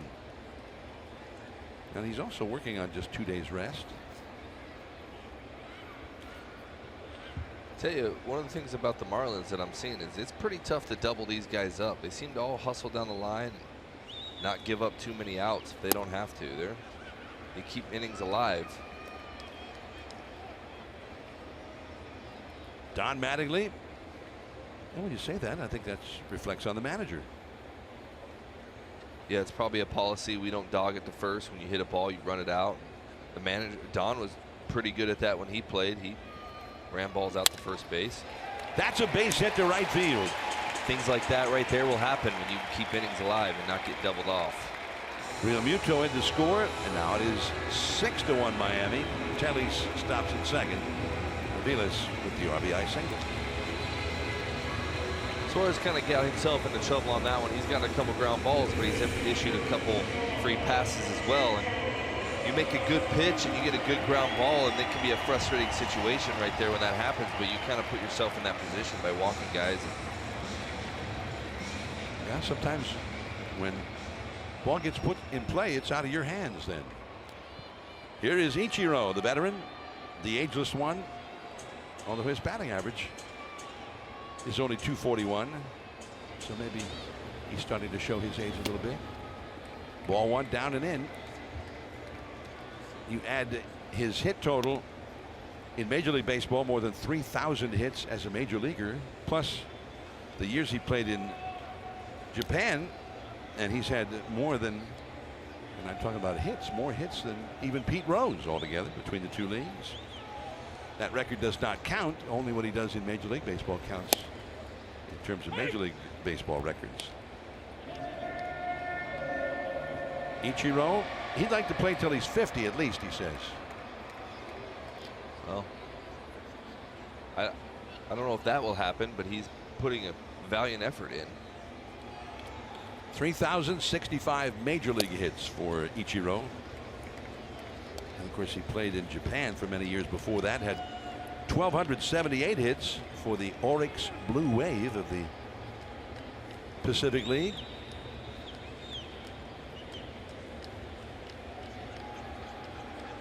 So more than 4,300 hits all told between the two leagues. And it's 2-2. I remember when he first came up, there was so much pressure on him because he was the first hitter to come from Japan. Did not have a very good spring training, although he didn't make anything out of it because he thought, well, I'm working on all kinds of different things. It's just like every other spring for me. But a lot of people said, oh, I don't know. He doesn't look that good. He hit 350 as a rookie. A little flare, and that falls, base hit. The throw back to second, and diving safely back is Aviles. And Ichiro knocks in a run, and that is the signature kind of a hit from Ichiro. It is. He used to utilize his speed, and he would actually run on that box and hit balls to short and beat it out because he was so fast. Or he would flip balls over the infield. That's what he cared about. He's the kind of a hitter that he cares about the hits, to get on base, especially when he was younger, to steal bags. But he does have power, and he can hit homers when he wants to. You see him in BP, he can launch some balls pretty good, but his whole career was based on speed, and speed does not slump, and he proved that by getting 3,000 hits. And he was a very fast runner, as Righetti out chatting with Suarez.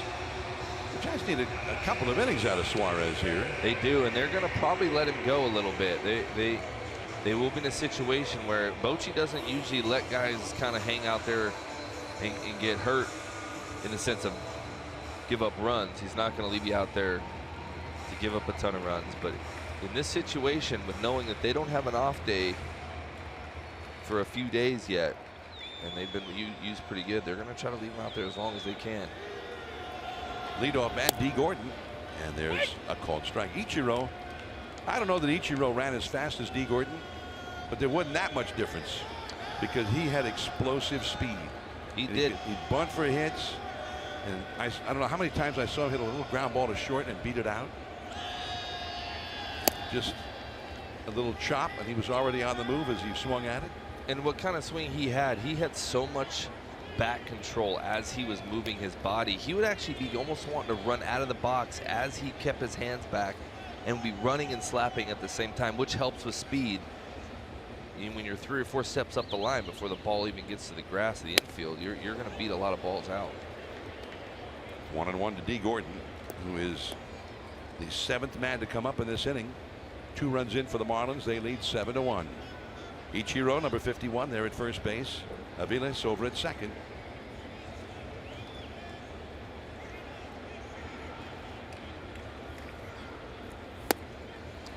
Interesting fact, we were talking about it yesterday, and I don't know if a lot of people heard the conversation, but I was wondering why Ichiro is on the back of his jersey if that's his first name.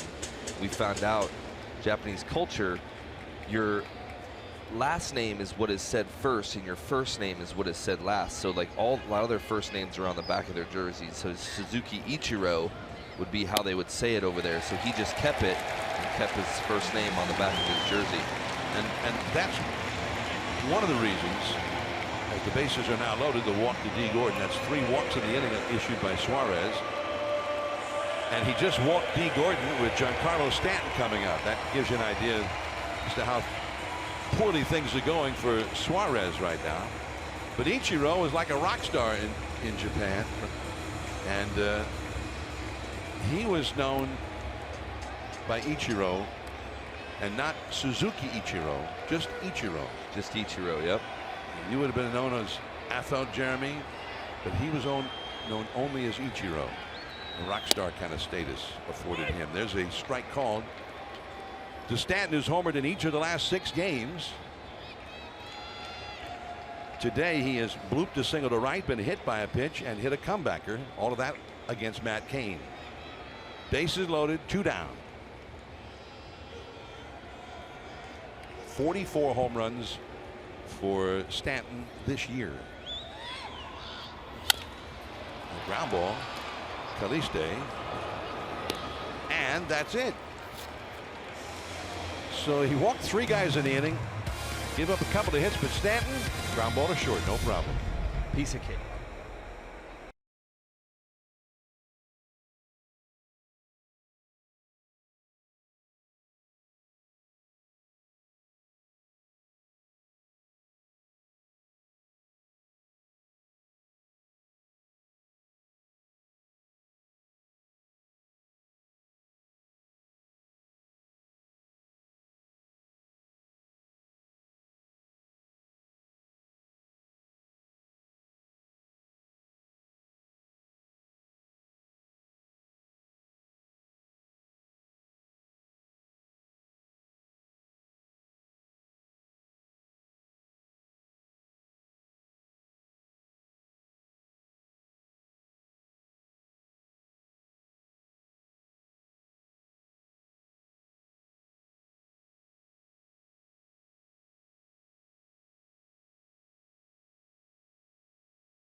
Now the smart play brought to you by your California Ford dealers. Nick Hundley hit a ground ball to D. Gordon here. One hopper. The first baseman was far afield, and so D, one of the fastest men in the game, got into a foot race with Hundley, and he just did beat him for the out. End of inning. I don't think Hundley appreciates how smart that play was. Well, D. Gordon's lucky maybe that he didn't get knocked out into right field. Because that was he put himself into harm's way. It's an injury waiting to happen. New pitcher Ellington, Brian Ellington, in for the Miami bullpen when it's time for a change. Think Speedy Oil Change and Auto Service, your trusted oil change, tune-up, and smog experts. This is a real hard-throwing guy. We saw him last night. Yeah, you saw him last night. He slings it, and he throws really hard, and he kind of throws his knees and elbows and arms and gloves. Throws everything at you, and then he can throw it 97 on top of it. Hundley is 0 for 2. And a foul out of play. 99 miles an hour on that one, according to our radar gun. Ellington has been very, very wild. He's had a hard time harnessing all of that power. In 21 innings, he's walked 19 and he's hit 5. Yeah, because he slings it, and he probably can leave stuff arm side, and if your timing's not great, you can hit guys with it. And He also he's a little erratic because he's got to pull the ball back to the plate, so he'll walk some guys, he'll hit some guys. And so that's 24 base runners allowed in 21 innings who did not get a hit. And he's also allowed 28 hits. Why a guy like that with good stuff has a 7 ERA is probably because he issues a lot of free passes, whether by hitting a guy or walking a guy. But well, he tried to check his swing, couldn't do it. 99 miles an hour again out of the strike zone there, 1-2. But patience can be a virtue. But the ball gets in there pretty quickly. Yeah, it's coming. And it's, like I said, it slings it. So he's actually kind of almost probably coming from a little bit behind the right-hander, which uncomfortable. Makes it very uncomfortable. And he struck him out. He tried to get that bat started, but a couple of those pitches were out of the strike zone. Yeah, that was a 99 miles an hour just at the bottom of the knee. And when you have to make a decision to hit a 99-mile-an-hour fastball, you don't have a lot of time to recognize the pitch. And if it's over the white part of the plate, a lot of times guys are going to try to swing, and you just can't catch up to that. Here's Ryder Jones. Hit hard, but right to the shortstop. Aviles. High and wide, the tag, and he's out. Telly's got the tag on. Ryder Jones, said Lance Barrett, the first base umpire. And Ron Wotus checking with Sean Dunston and Chad Chopp in the video room. What do we see here? See this throw here. I think he might have got the tag down on his backside before he crossed out. It's a tough angle right there, but I don't think anybody's going to fight it. It doesn't look like Wotus feels like they should. Sean Dunston, Chad down there in the review room did not feel that that was reviewable. And hard to tell that last angle since you couldn't see first base in the picture. So 2 down, nobody on. First time that Ryder Jones has been retired in this game. He had a single and a walk earlier. Here's Tomlinson, who's 0 for 2. And the count is no balls and 2 strikes to him. Orlando Caliste is on deck in the pitcher's spot where the Matt Cain had been. There's Caliste in front of the aquarium. Tropical Fish Aquarium. Out of play with that foul ball. 0-2.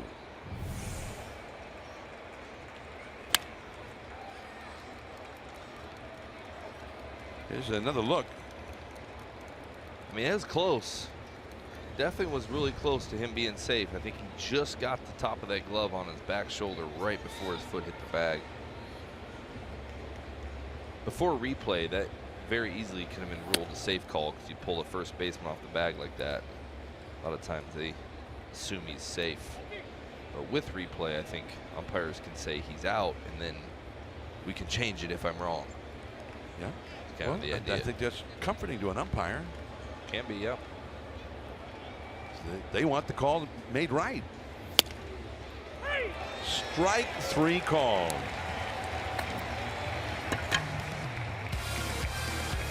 Yelich, Ozuna, Realmuto coming up.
Museum.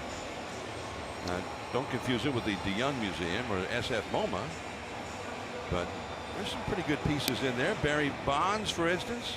Oh. Tim Lincecum, Randy Johnson, Hunter Pence on his scooter, Pablo Sandoval. Hey. And they have a broadcaster section as well. Look at you. Good looking guy right there, bobbling his head at everybody. Chuck Thompson on the right side of the screen there, and Harry Callis and Whitey on the left side.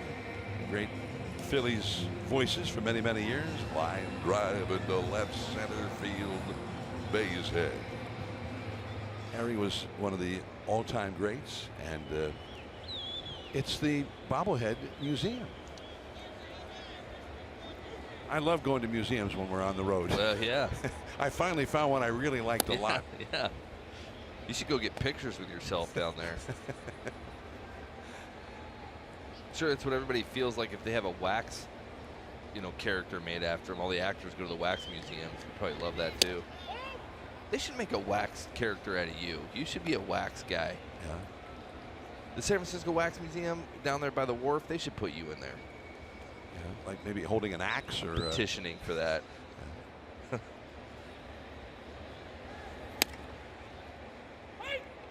Christian Yelich, the count is 2-1 now. Last of the 6th inning. Lon Simmons, when the Giants put that bobblehead of me out there, he said, you're probably the first I've ever seen where the bobblehead looks better than the real thing.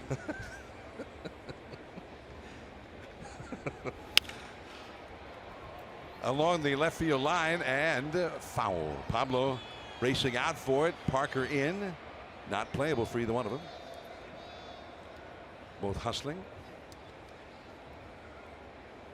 7-1 Miami leading the Giants here.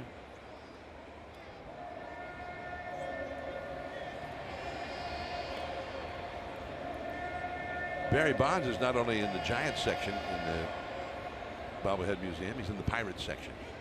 I checked. See how complete they were. That is a foul ball. And it's kind of a fun, and it's always moving. The bobbleheads are constantly bobbling. So it's got to be something they turn on and keeps a vibration in there to shake them, right? And I guess if you're going to do it right, you have to have that feature. Or maybe they have a guy back there just kind of banging on stuff. Now that's a tough job. We're hiring. We need the bobblehead case banger position to be filled. 3-2 the count. And I like how they have the Giants section above the Dodgers section. That's right. They know. They go by rings, John. As they should. Of course, the Marlins have won a couple of World Series. How about that? The Marlins have never finished in first place in their history, but they won 2 World Series. 1997 and again in 2003. Well, in 2003, I felt like everybody was writing them off by the All-Star break. They were so far out of first place, and then they just had one of the best second halves ever. It took several years for people to keep in mind that there is that wild card. It's kind of like a backdoor into the postseason, as Ozuna, very powerful, fouls this one back and out of play. Strike one. Ozuna has singled home a run, struck out, and walked in this game. 27 homers, 90 runs batted. Talk about being overshadowed on your own team. He's having a big year. He's still got a shot maybe to reach 40 home runs himself. Yeah, this is a bat with batting average, homers, RBIs. I mean, on any other team, he would be the main guy you talk about. I mean, that's like MVP type numbers that he's putting up right there, and you don't even hear about him because of what Stanton's doing. Incredible home run season he's having. He's not a bad outfielder either. Used to be the center fielder. Right out in front of the plate, Hundley. And he runs pretty well. Did I mention that? But he's out, 2 down. It's amazing how a guy like that we've seen this series hit a ball in the camera well at 456 or whatever feet they gave him, and he just hit it 7 inches on top of that. He's gone to both extremes in the same series. We may never see that again. That's right. Same swing, too. Just as hard. Just one went 7 inches. The other went 456 feet. I like the 7-inch one better. Congratulations to Albert Suarez. That is a foul ball hit by Real Muto, who twice has legged out would-be double play balls, and each time it kept the inning going, and each time he ended up scoring a run in that inning, including the 5th after Suarez was in there.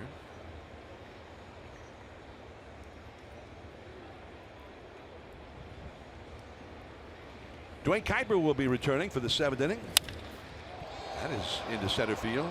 Plenty of room out there for Denard Span. On we go to the 7th with Caliste, Span, and Pence due up. Dwayne will be back with Jeremy Aftel. Good inning right there.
Break brought to you by T-Mobile. There are the matchups for the Phillies-Giants series coming up this weekend. Samarsda Moore block, and on Sunday, not only is it Bumgarner's Day, it's Crute and Kipe Sock Day. Oh. Speaking of Kuiper back with me in the booth. I had such an inspiring 3 innings on radio, I cannot tell you. Well, your first inning or your 5th inning stunk. Here's a pitch to Caliste. I kept thinking all those people on the radio listening in their cars were falling asleep, which would not be a good thing. So 0-1 to Caliste, batting for the first time, and now he's behind. Tell you what, you better get ready to swing and get it started a little early with this guy. Yeah, a little different pitcher, though, than I saw the first time when he came out. The last game he pitched. Yeah, he pitched the 9th inning last night. This was...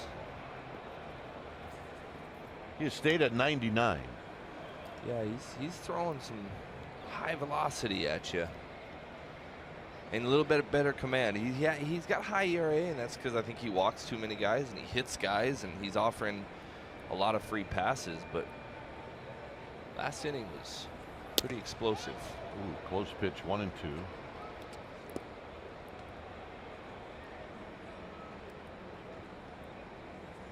Pretty good pitch right there. I think Real Muto is talking to our friend behind the plate and asking him where. Yeah, I think he is. That pitch is at. 1-2. Got him. All right. Hey. RBI Baseball 2017 is out now for Xbox One, PS4, iOS, and Android. Enjoy fast-paced, Pick up and play MLB action packed with all your favorite MLB teams, players, ballparks, and much more. Your breakout MLB season is here. You better come ready to play. Learn more at rbigame.com. Here's Span. You see, you read that. Now I want to get the game. Right? Yeah. I'm telling you, I'm selling some stuff. Yeah, that was good. Well, it's the Cuban coffee. Now you got to sell this 7-1 game is what you got to sell. Well, some base runners here, make it interesting. Span has hit 2 balls in the air and a ground ball to second. He's 0 for 3. In at third is Dietrich. And it's wide, 1 ball and 1 strike. I think let's assume that this one's going to get away from the Giants. I think the game the Giants would like to go back and change things a little bit would be the Sunday night game in Washington, where they had a shot at winning that game. Swing and a miss, 1-2 against a team that's going to the playoffs. And you can do the right things and get that runner in from third late. You know, you got a really good shot at taking 2 out of 3. It did not happen. no, unfortunately, it did not. And you know, that's the difference between a 500 trip and a 2-4 trip. 1-2.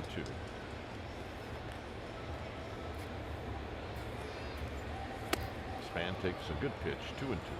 And that series took a lot out of them. So you would, in a perfect world, you're like, hey, if we take the series, it might take a lot out of us if we took the series. DC had a off day the next day. The Giants got to come in here for 3 games, and when you lose that game, it sucks the wind out of you a little bit. I think they'll be happy to get back to the West Coast. Look out.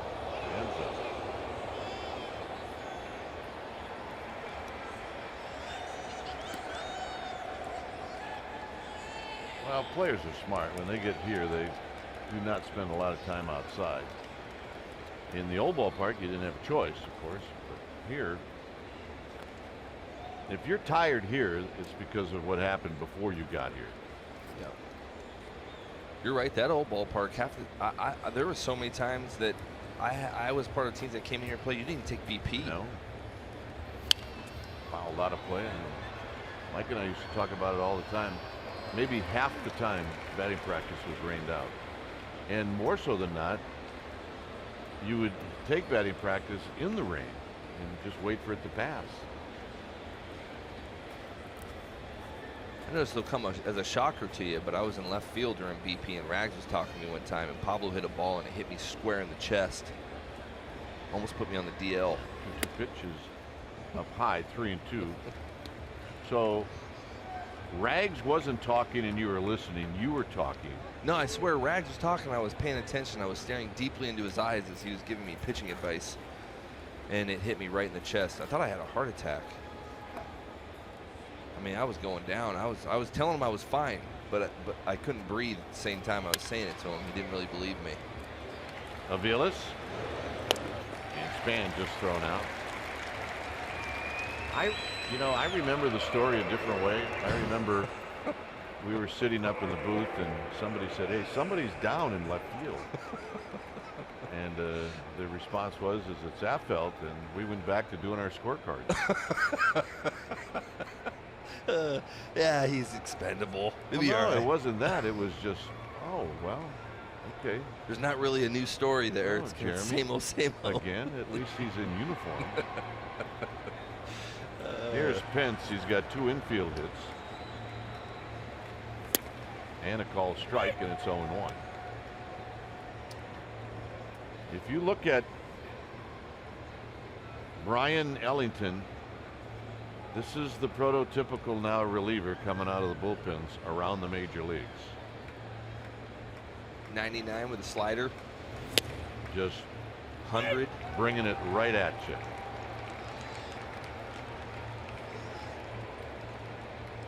He definitely seems like he throws harder and with more command on his second day in a row pitching than he does on his first day. Well, somebody's hitting him. He came in with a 7.7 ERA. Not throwing those pitches. No. And that was strike 3. It's 1-2. That was strike 3. I think that Hunter's like, man. I don't even think the umpire saw it. I think that's kind of why he got away with it. That ball. Yeah. I'd say that I don't think the umpire is that good to see 100 on the half-inch on the outside corner. But he was right. And this time, Ben strikes out. He's got 4 strikeouts in the game. Ellington does. 7-1 Marlins.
Bay Area is brought to you by the all-new 2017 Chrysler Pacifica. By AAA. Get a free canvas backpack. Restrictions apply. Go to AAA.com/road trip or to a AAA branch for details. By Southwest. Yes to low fares with nothing to hide. That's transparency. By Heffernan Insurance Brokers. Insurance and financial services for you and your business.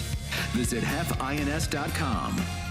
And by Toyota, the full-line automaker with the longest-lasting vehicles in America. Toyota, let's go places. Well, here in South Florida, it's all Marlins this afternoon. It's 7-1.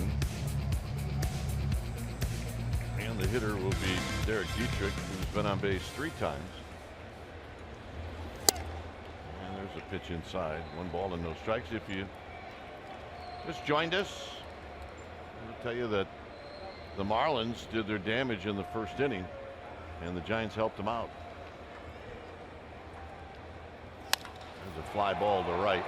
Pence is on the move, and Pence is going to reach up and make the running catch.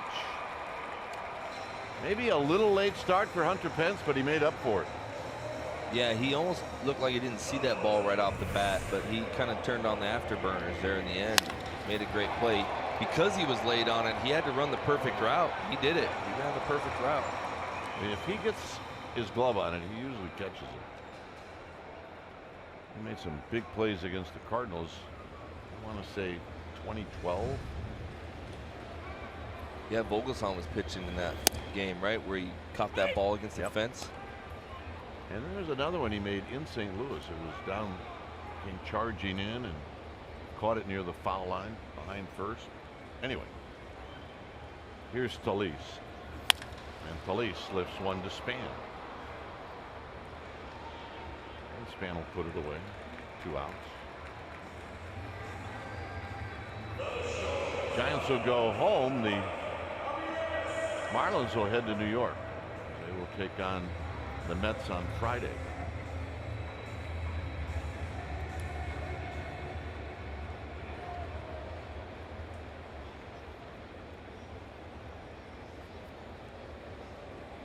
There's Aviles.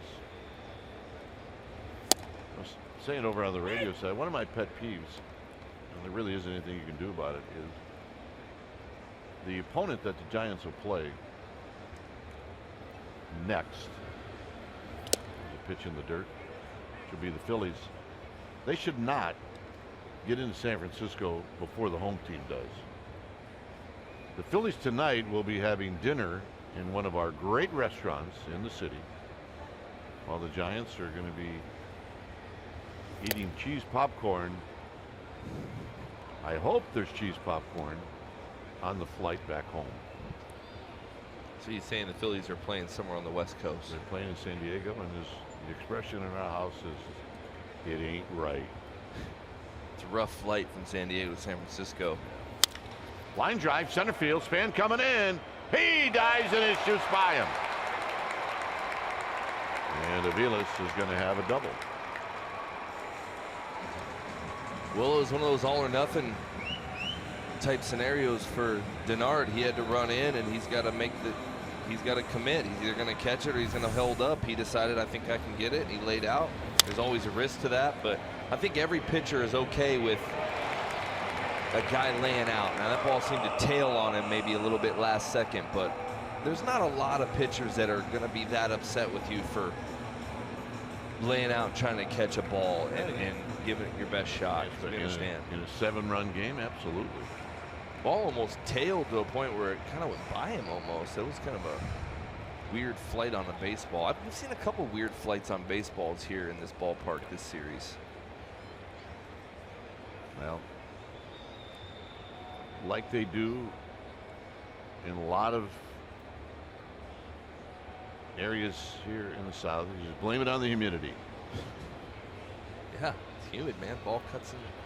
Air's thick. There's a pitch down low. This is Miguel Rojas, who Giants saw started in the first 2 games in this series.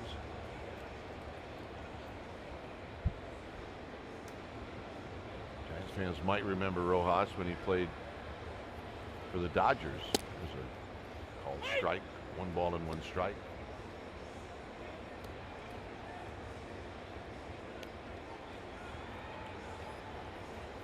This is the true definition of a long man. For Suarez, this is his 3rd inning of work. 58 pitches. And that's a foul. It's 1 and 2.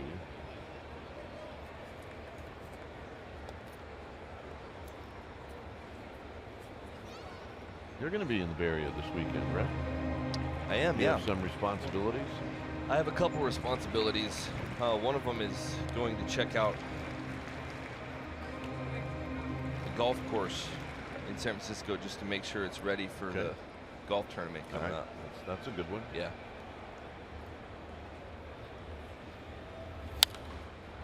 Out of play.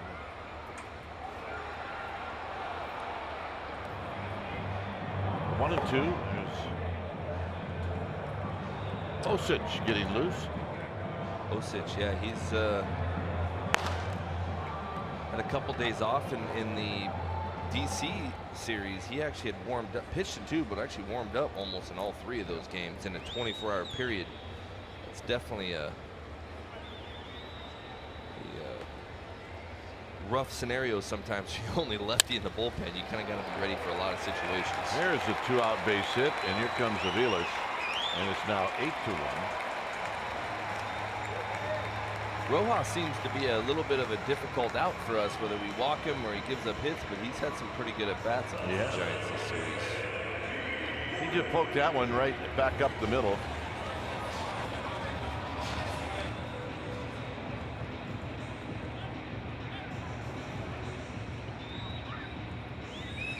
And here's Gordon.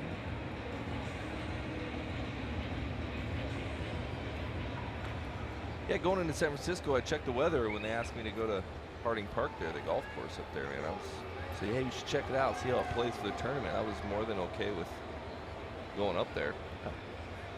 Couple luncheons. No, I think that's great, although there are certain apps where you can check the weather on your iPad or computer or device, mobile device. You can probably even get a webcam from Harding Park. No, it's got to be played. It's got to be. I got to check the playability. Make sure it's up to par. Or, in your case, up to double bogey. Yeah, there could be a lot of those. Par is few and far between. I get a couple around usually, and the other ones I'm yelling 4 off the tee box. But Hey, you just started. yeah,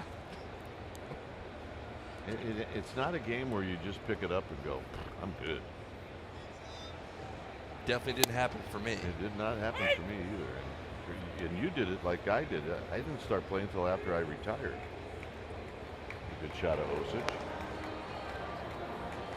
So you have a baseball swing your entire life, and then the first thing they tell you when you start to play golf is, you know that swing you got?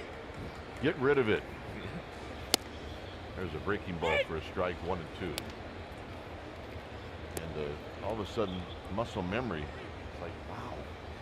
My ball always seems to want to go into the trees, like, or a trap or water. You can't miss hit a ball and like miss in the grass. Little dribbler. Can they throw him out? Nope. Oh, I'd like to see that checked. He is fast. I'm assuming safe too, but I felt like Torres, man, he got a pretty good hand on that ball and fired it pretty quick. It's going to be close, but he does have so much speed.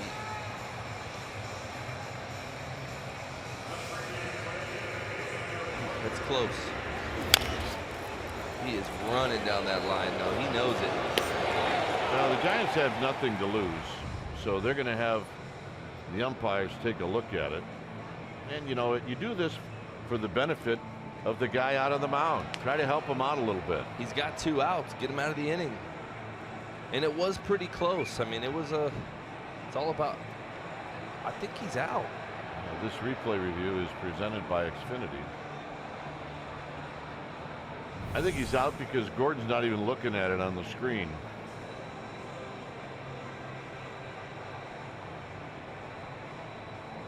Back of the glove, they could call him out.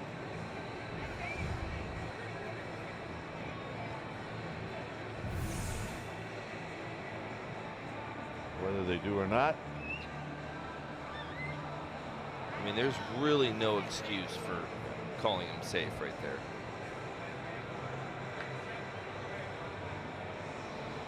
It is close, but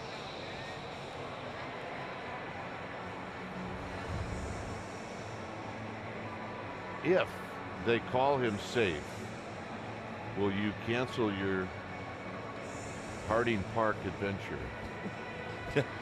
I can't. I mean, I've been told by the bosses of the Giants, I gotta respect the people that, write the paychecks. What a waffle. You were going real good until then. Got him. Yes. You're in. I'm in. Set up at tea time. Jeremy Affelt will be there just by an inch. All right. That'll end the inning. A run for the Marlins. And for the Giants, it'll be the 8th inning coming up.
Although his line was 2 earned runs, and that whole line should have been a lot better. He did strike out 7. He struck out 7 in 3 innings, but he eventually went 4. Stanton 1 for 3. And one of the guys that had really hurt the Giants is the first baseman, Tomas Talis. It's 8-1 Marlins, and here's Javi Guerra, who's coming in, and he'll be facing Parker. When it's time for a change, think Speedy Oil Change and Auto Service, your trusted oil change tune-up and smog experts. Another former Dodger that's on the Marlins. The Dodgers 11 and 12, 13. I think. Under the watchful eye of Don Mattingly. 1-0. Parker's got 2 hits in this game. He's now 2 for 4 on the ground ball to Talis.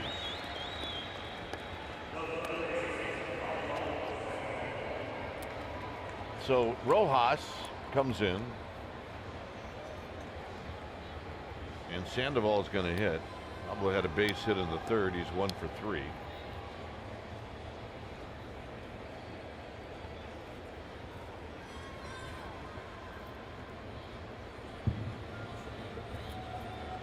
Get a better idea when the Giants get home at how Brandon Belt is doing. The right side of the infield for the Giants, both on the DL due to concussions.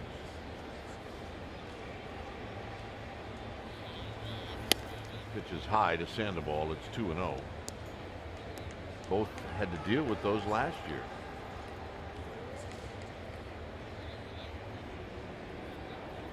Kind of how the year for the Giants seems to be going. Outside 3-0.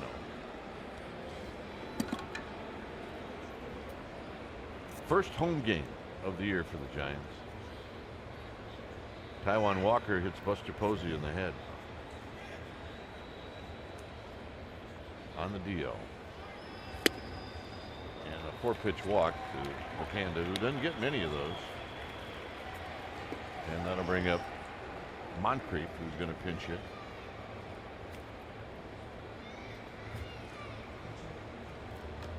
Moncrief had a great at bat in the win last night.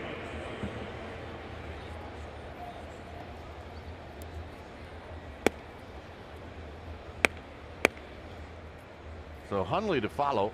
It's 8-1 Marlins. Marlins only have 2 more hits than the Giants.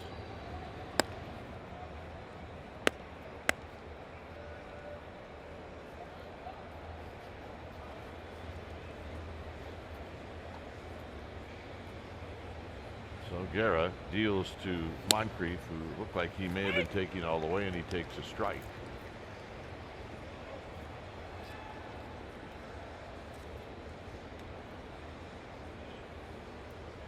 Sandoval with a 1-out walk.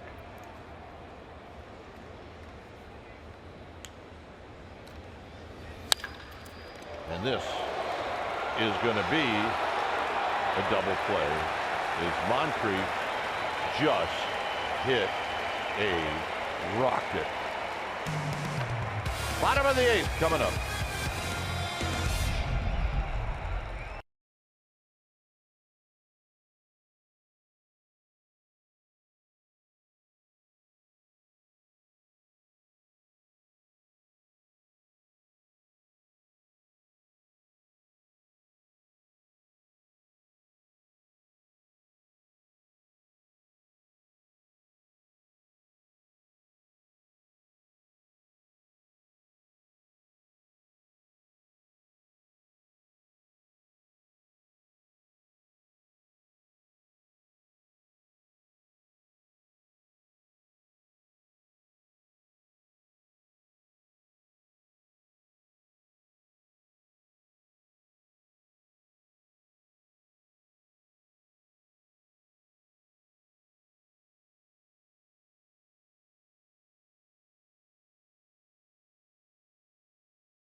And we'll have it for you on NBC Bay Area and the Giants Television Network.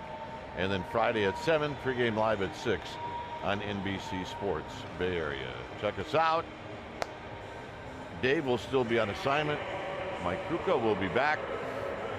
And we'll look forward to 4 games against the Fighting Phils. There's your new pitcher.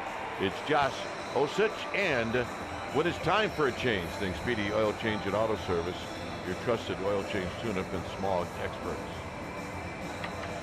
Osich, power arm, good curveball. Doesn't give up a lot of balls into the ballpark. I think his command is something he's wanting to work on and finish off the year.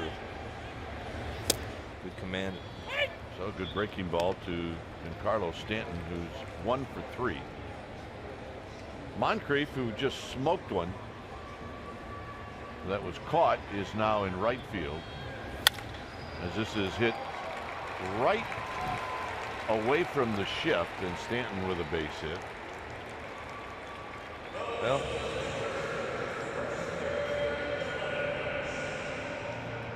if Stanton's going to hit the ball to second base and you have absolutely 0 players over there, that's going to happen. There's nothing Osich can really even do about that. I'm not even sure Stanton was trying to do that, but No. the fact that that's where he hit it, it was empty over there.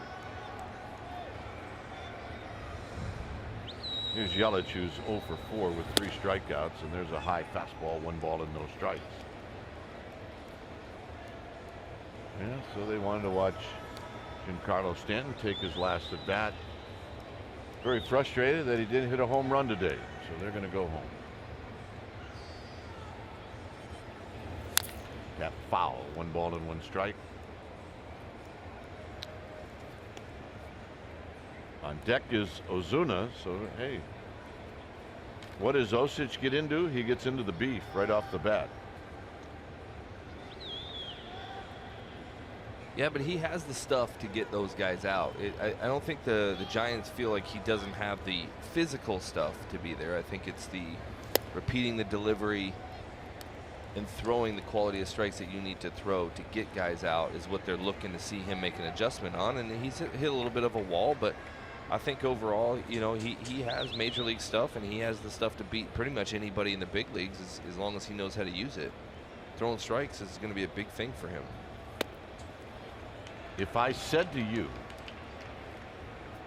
individually, no offense to anybody else in the bullpen, he has the best stuff, would you disagree?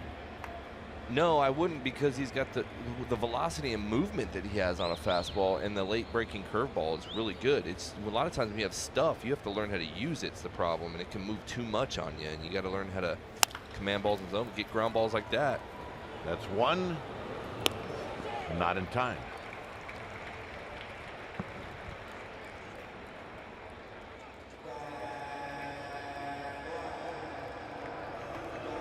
So it's a fielder's choice.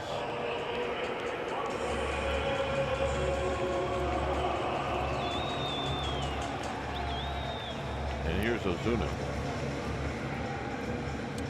We were talking about earlier when John Miller was in the box, but this team, they run out every ball, and they're really tough to double up sometimes. They've had a couple opportunities where I thought double plays were tailor-made, and they just beat them out. Ozuna is 1 for 3. No balls and 1 strike.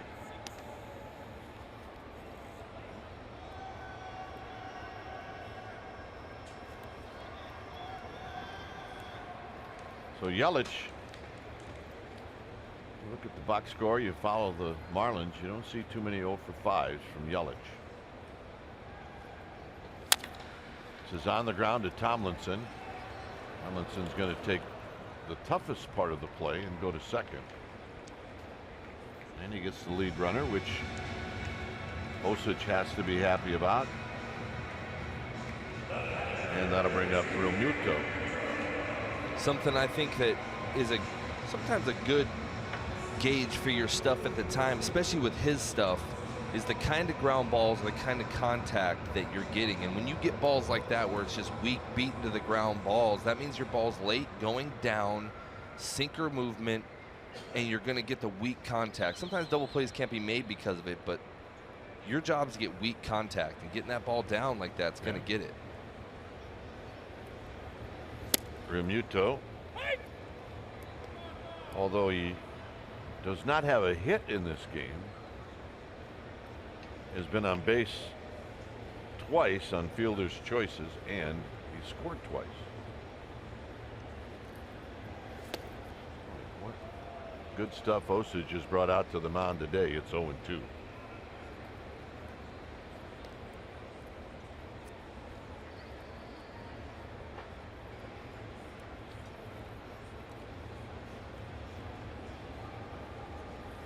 Ozuna at first with 2 outs. This is fouled out of play. That's a good curveball. It is. It's short. It's not loopy. Guys can't see it real well. It comes out of a fastball arm slot.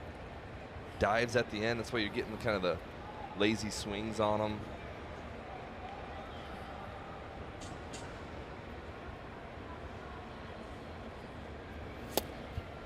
Well, that has to be a very positive outing for Josh Osich as he walks off the mound, and we'll go to the ninth. 8-1 Marlins.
For Esurance Giants post-game live. Highlights, reaction, and analysis, and it's all coming up for a full hour right after the game.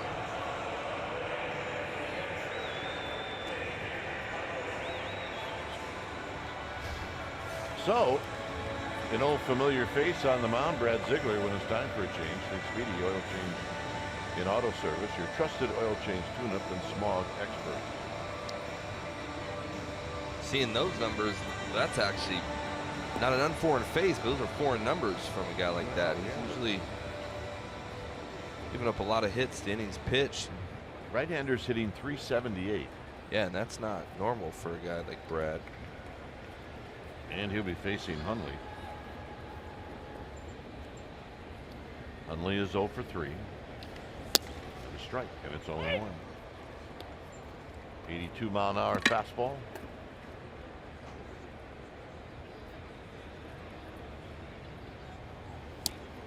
There's that breaking ball that he likes to drop down on, like Sergio Romo did. 1 ball and 1 strike. I said did in past tense. I'm saying when he was with the Giants. Rojas will charge, and Rojas will throw, and that's a 6-3 putout.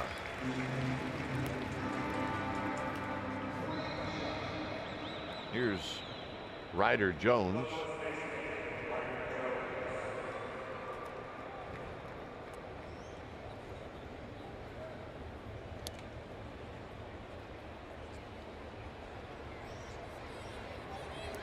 Jones.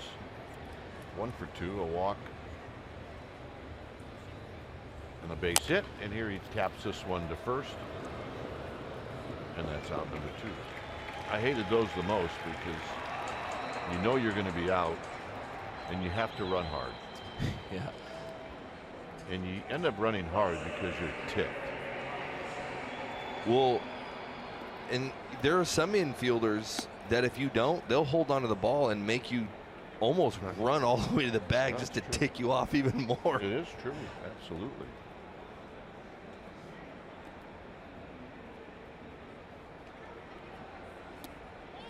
Here's Tomlinson. So this is it for the Giants. Tomlinson 0 for 3. This is really kind of not the guy you want to face when you're looking for your first hit before a 6-hour flight.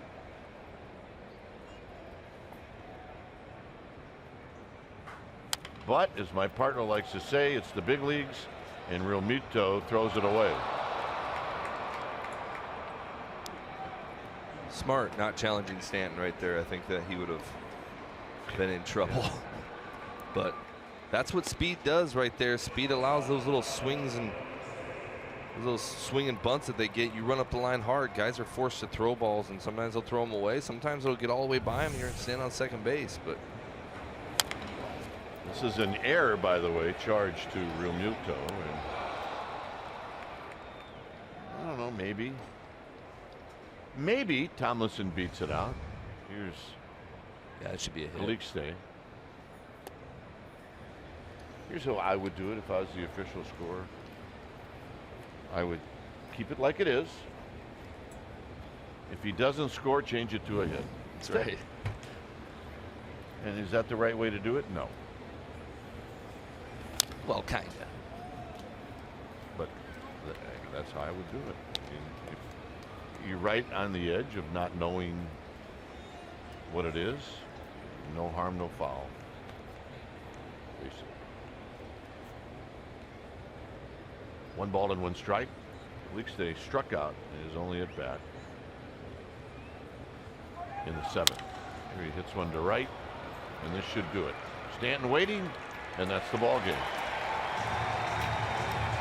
So the final game of the series, Giants are hoping for a win so that they could take the series, but it doesn't happen as their defense let them down early, and then the Marlins, give them credit, they just kept adding on, and it was all said and done. It was the Marlins who end up taking the series.